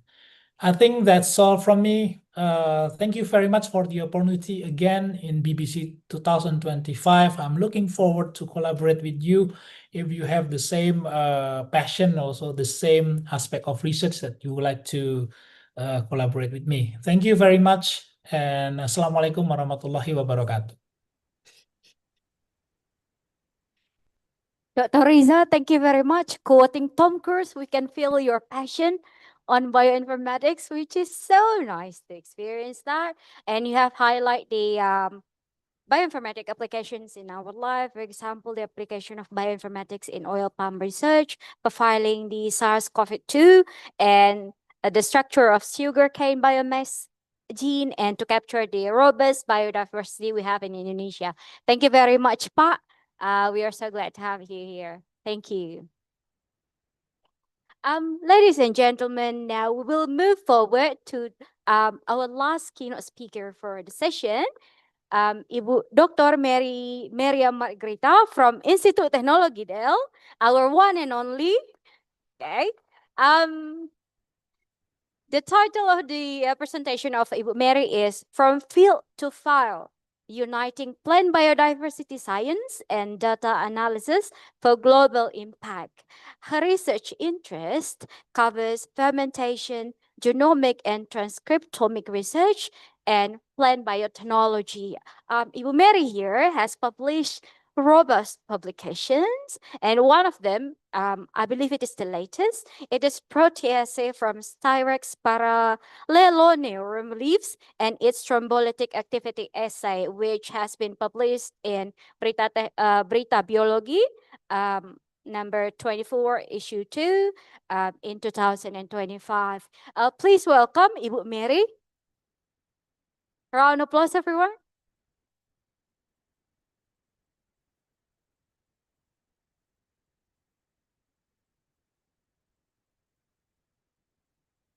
Good morning, everyone. Thank you very much. You are still here till this time.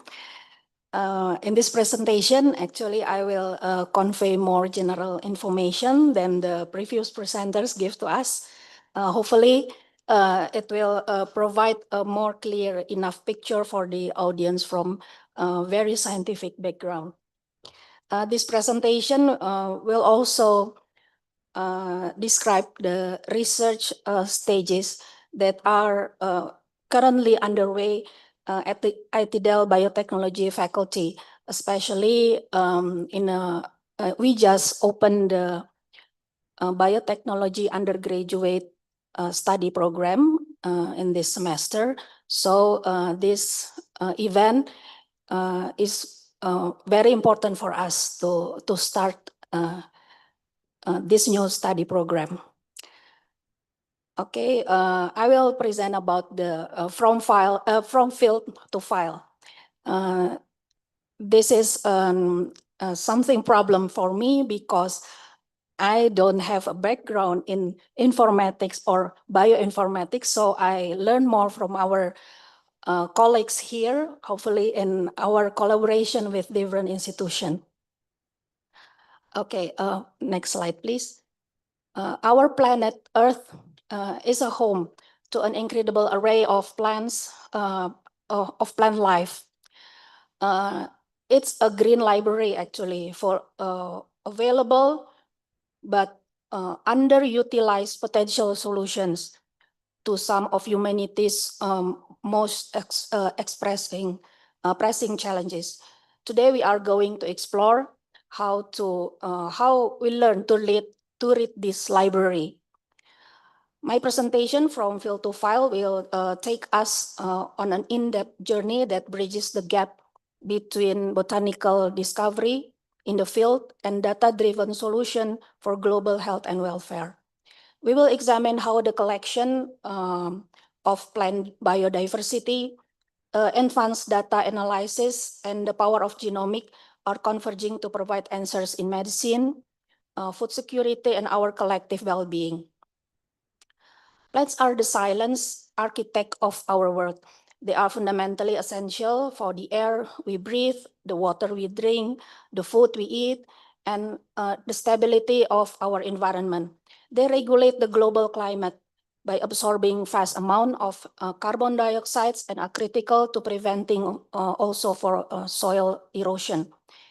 Beyond these vital surfaces of plants are also a natural chemical factories. Many of our life-saving medicine have been derived from plant compounds, as presented previously by Ibu Sri Fatmawati or Prof. Teh, and also Mr. Abner, that in plants there is a chemical that benefits for our health. Consider the drug Taxol used to treat various cancers, which is derived from the bark of the Pacific yew tree, or the powerful anti-malarial compound artemisinin found in the sweet wormwood plant. These discoveries underscore the immense chemical diversity within the plant kingdom. Yet of over 300,000 known vascular plants species, but we only rigorously studied a small fraction to understand their full potential. Our global challenge is to document and understand this vast diversity before it's lost forever to habitat destruction or the climate change. Next slide, please. Now, the journey is begin from the field, often in remote or challenging environment. This phase involves a very careful and precise botanical expedition. A crucial part of this work is ethnobotany, which involves collaborating with local and indigenous communities to document their traditional knowledge about plant uses. This local wisdom provide critical first clue about a plant's potential medicinal or nutritional uses, guiding researchers to specific species valuable for further investigation. Our recent collaboration studies with the National Research and Innovation Agency, BRIN, have resulted to international publication. One is explores the diversity and traditional medicinal uses of citrus species, integrating ethnobotanical knowledge with conservation perspective.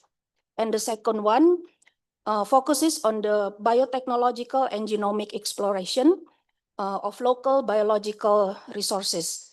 These collaborative works provided, especially for us, a valuable experience in interdisciplinary research combining ethnobotany, genomics, and biodiversity study, and reflect our active contribution to international recognized scientific publication. Physical specimens from this expedition are carefully collected for preservation in herbaria. These plant libraries house millions of preserved sample used for classification and historical references. However, modern collections go beyond just the physical samples. We utilize GPS technology to record the exact location and environmental condition, including climate, soil type, and altitude, where a plant will grow well. This data provides a vital ecological context, essential for later analysis to understand the plant biology, potential for cultivation, and conservation status. Next slide, please. Now in the phase 2, once collected, the field data moves to the file. This is the data analysis and integration phase. We are in the era of mass digitization, converting millions of historical and new records into standardized digital data points. This data is integrated into massive open access online platform, such as Global Biodiversity Information Facility and the UN Biodiversity Lab. Open data sharing is fundamental to global impact, enabling researchers worldwide to access and analyze the same information. We can utilize powerful tools such as GIS for spatial analysis, and we can map the location of specific plant, understanding its habitat, and overlay this information with climate data or human development maps. More advanced technique involve AI and machine learning is to identify complex pattern and build predictive models. For example, if we find a plant with an interesting compound, we can model its ideal habitat to predict where else it might be found, or how climate change might affect its survival. This data analysis ensures our research more efficient and our conservation efforts are targeted and more effective. Next slide, please. This is the phase 3, the power of plant genomics. This brings us to the most transformative part of the process. Genomics is the study of a plant entire genetic code, and with rapid advancement in sequencing technology, we can now read and analyze plant DNA quickly and affordably. In line with this progress, we are currently conducting a research project aimed at identifying the varietal diversity and soil metagenomics of two important endemic plants in North Sumatra, namely Andaliman, Xanthocillum acanthopodium, and frankincense or styrax species. The study seeks to explore the genetic variation among different varieties and to characterize the soil microbial communities that influence the growth and quality of these species. By integrating genomic and bioinformatic approaches, this research is expecting to contribute to the conservation of local genetic resources and the advancement of biotechnology based on Indonesia's rich biodiversity. These projects are fully supported by the Satria Budi Dharma Setia Foundation. Thank you very much, Pak. Bioinformatics, computational biology help us to interpret these massive data sets to identify which gene performs specific function. We are moving beyond just knowing if a plant has a beneficial compound to knowing how it produces that compound in a molecular level. This knowledge is incredibly powerful. For example, if we find that frankincense produces an anti-cancer compound, we can identify the specific genes responsible for that pathway. This data can then be used to potentially synthesize the compound in a lab or transfer those genes into a common yeast or bacterium for large-scale and sustainable production. This bypasses the need to harvest plant parts from the wild and making our discoveries both efficient and sustainable. Next slide, please. Yeah. Plant genome significantly impacts global food security and welfare for human. With a growing population and changing climate, we need resilient crops. Genomic assisting breeding enable researchers to develop new crops variety more quickly, which are adapted to new conditions, such as crops that tolerance to increase salt or maybe reduce water requirement. We can also improve nutrition through biofortification. Genomic science allowed the development of several kind of nutrition, such as golden rice, a variety modified to produce beta-carotene, a precursor to vitamin A, addressing malnutrition in developing country. Another example is the purple tomato, engineered to contain high levels of anthocyanin, powerful antioxidant that help reduce the risk of chronic diseases. Similarly, there is also transgenic high iron rice has been developed by introducing genes such as ferritin and nicotinamide synthase, which significantly increase the iron content and bioavailability in rice grain, offering a potential solution to combat iron deficiency worldwide. Furthermore, we can enhance agricultural sustainable. Understanding a plant's natural pest resistance help us to reduce the need for harmful chemical pesticides. Research into plant biomass can lead to more efficient biofuels and sustainable biomaterials, thereby facilitating the transition to a bio-based economy. This application directly improve human welfare worldwide by ensuring stable food supplies and promoting healthier diet. Next slide, please. And how does plant genomic translate into global impact on human health? As already presented by the previous presenters, first in drug discovery, we are pointing the genetic blueprints of novel medicine, offering new avenues to treat diseases like cancer and antibiotic-resistant infection. A brilliant case study already discovered before is the artemisinin.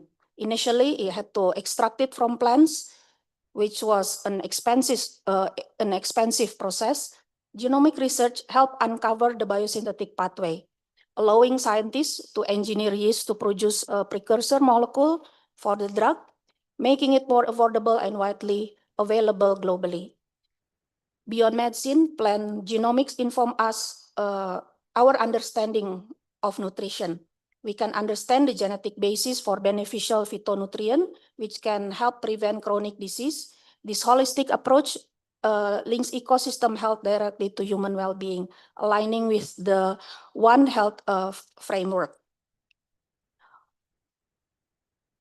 Next slide, please. And now with great power we have comes great responsibility. This work is not without challenges. A major ethical consideration is access and benefit sharing, as outlined in international agreements such as the Nagoya Protocol.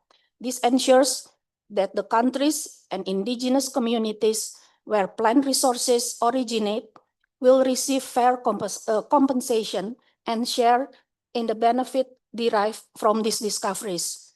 We must also navigate public acceptance of technologies like genetic modifications and gene editing. Open dialogue and transparency are crucial to build trust.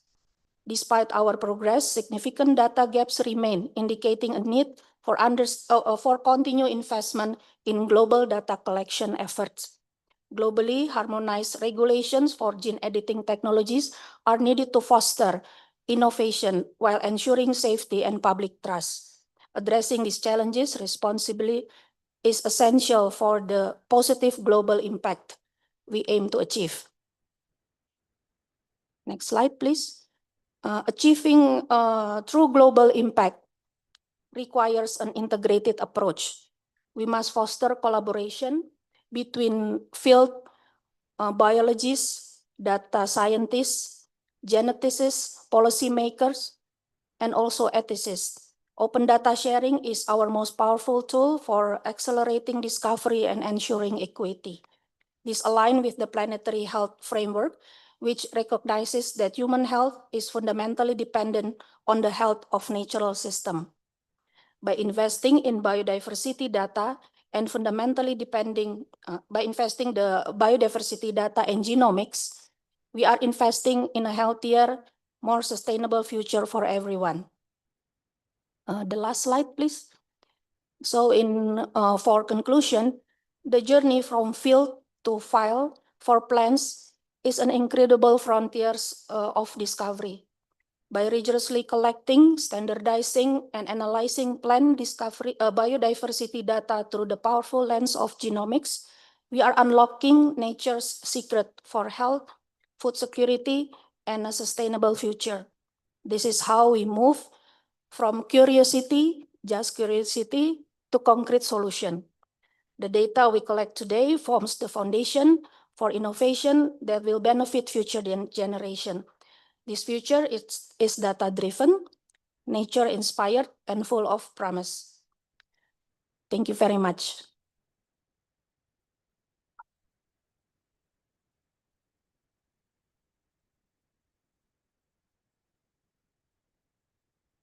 Thank you, Bu.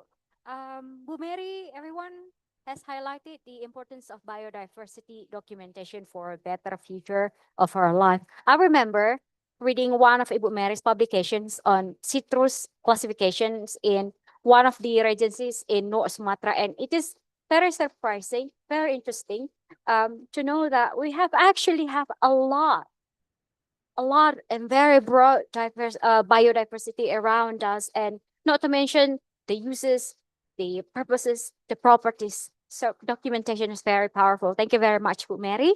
Round of applause again, everyone, for every speaker. We have reached the end of the keynote speaking session. We thank all distinguished speakers for each presentations. We have been exposed to studies, projects, valuable insights on bioinformatics and biodiversity, on enhancing our life quality, biodiversity for environment conservation, and other application of those in our life.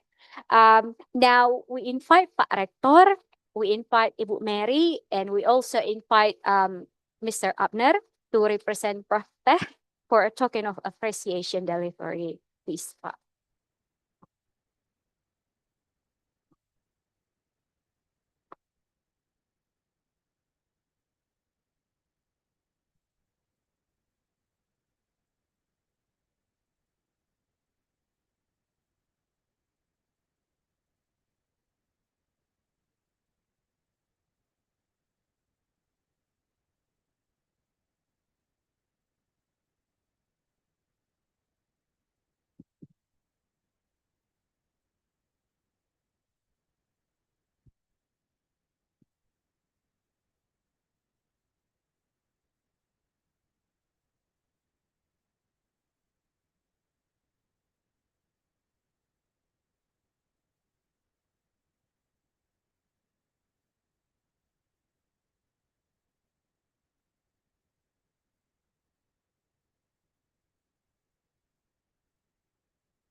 Once again, can we have a round of applause for every one of us here?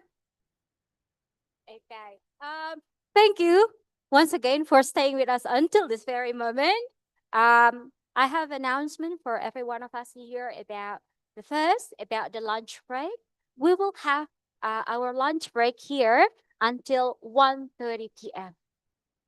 because after we will have parallel session. Now, about the parallel session, participants are kindly requested to refer to the room allocations or check the online platforms where you are placed for. Okay. For the parallel sessions, there will be 3 main rooms. The first, in this room, in auditorium, for participants for interdisciplinary topic, the moderator will be Bapak Elias Alga Nenggolan, STP, MSc, PhD.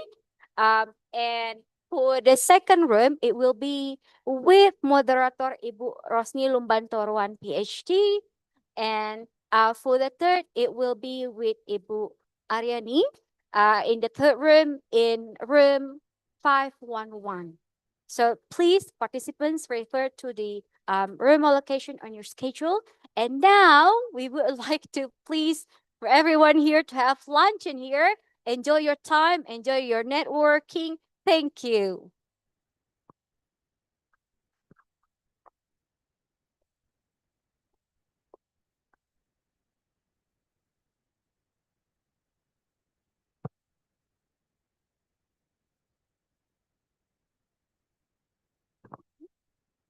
Okay, everybody.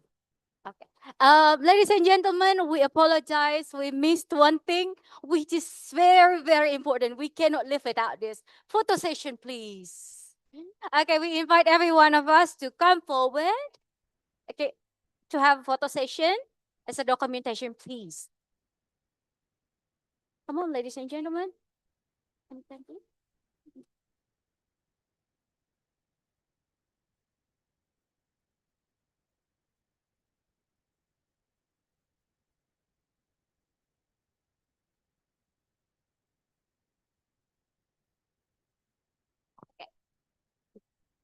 Ladies and gentlemen, let's come forward for the photo session, please.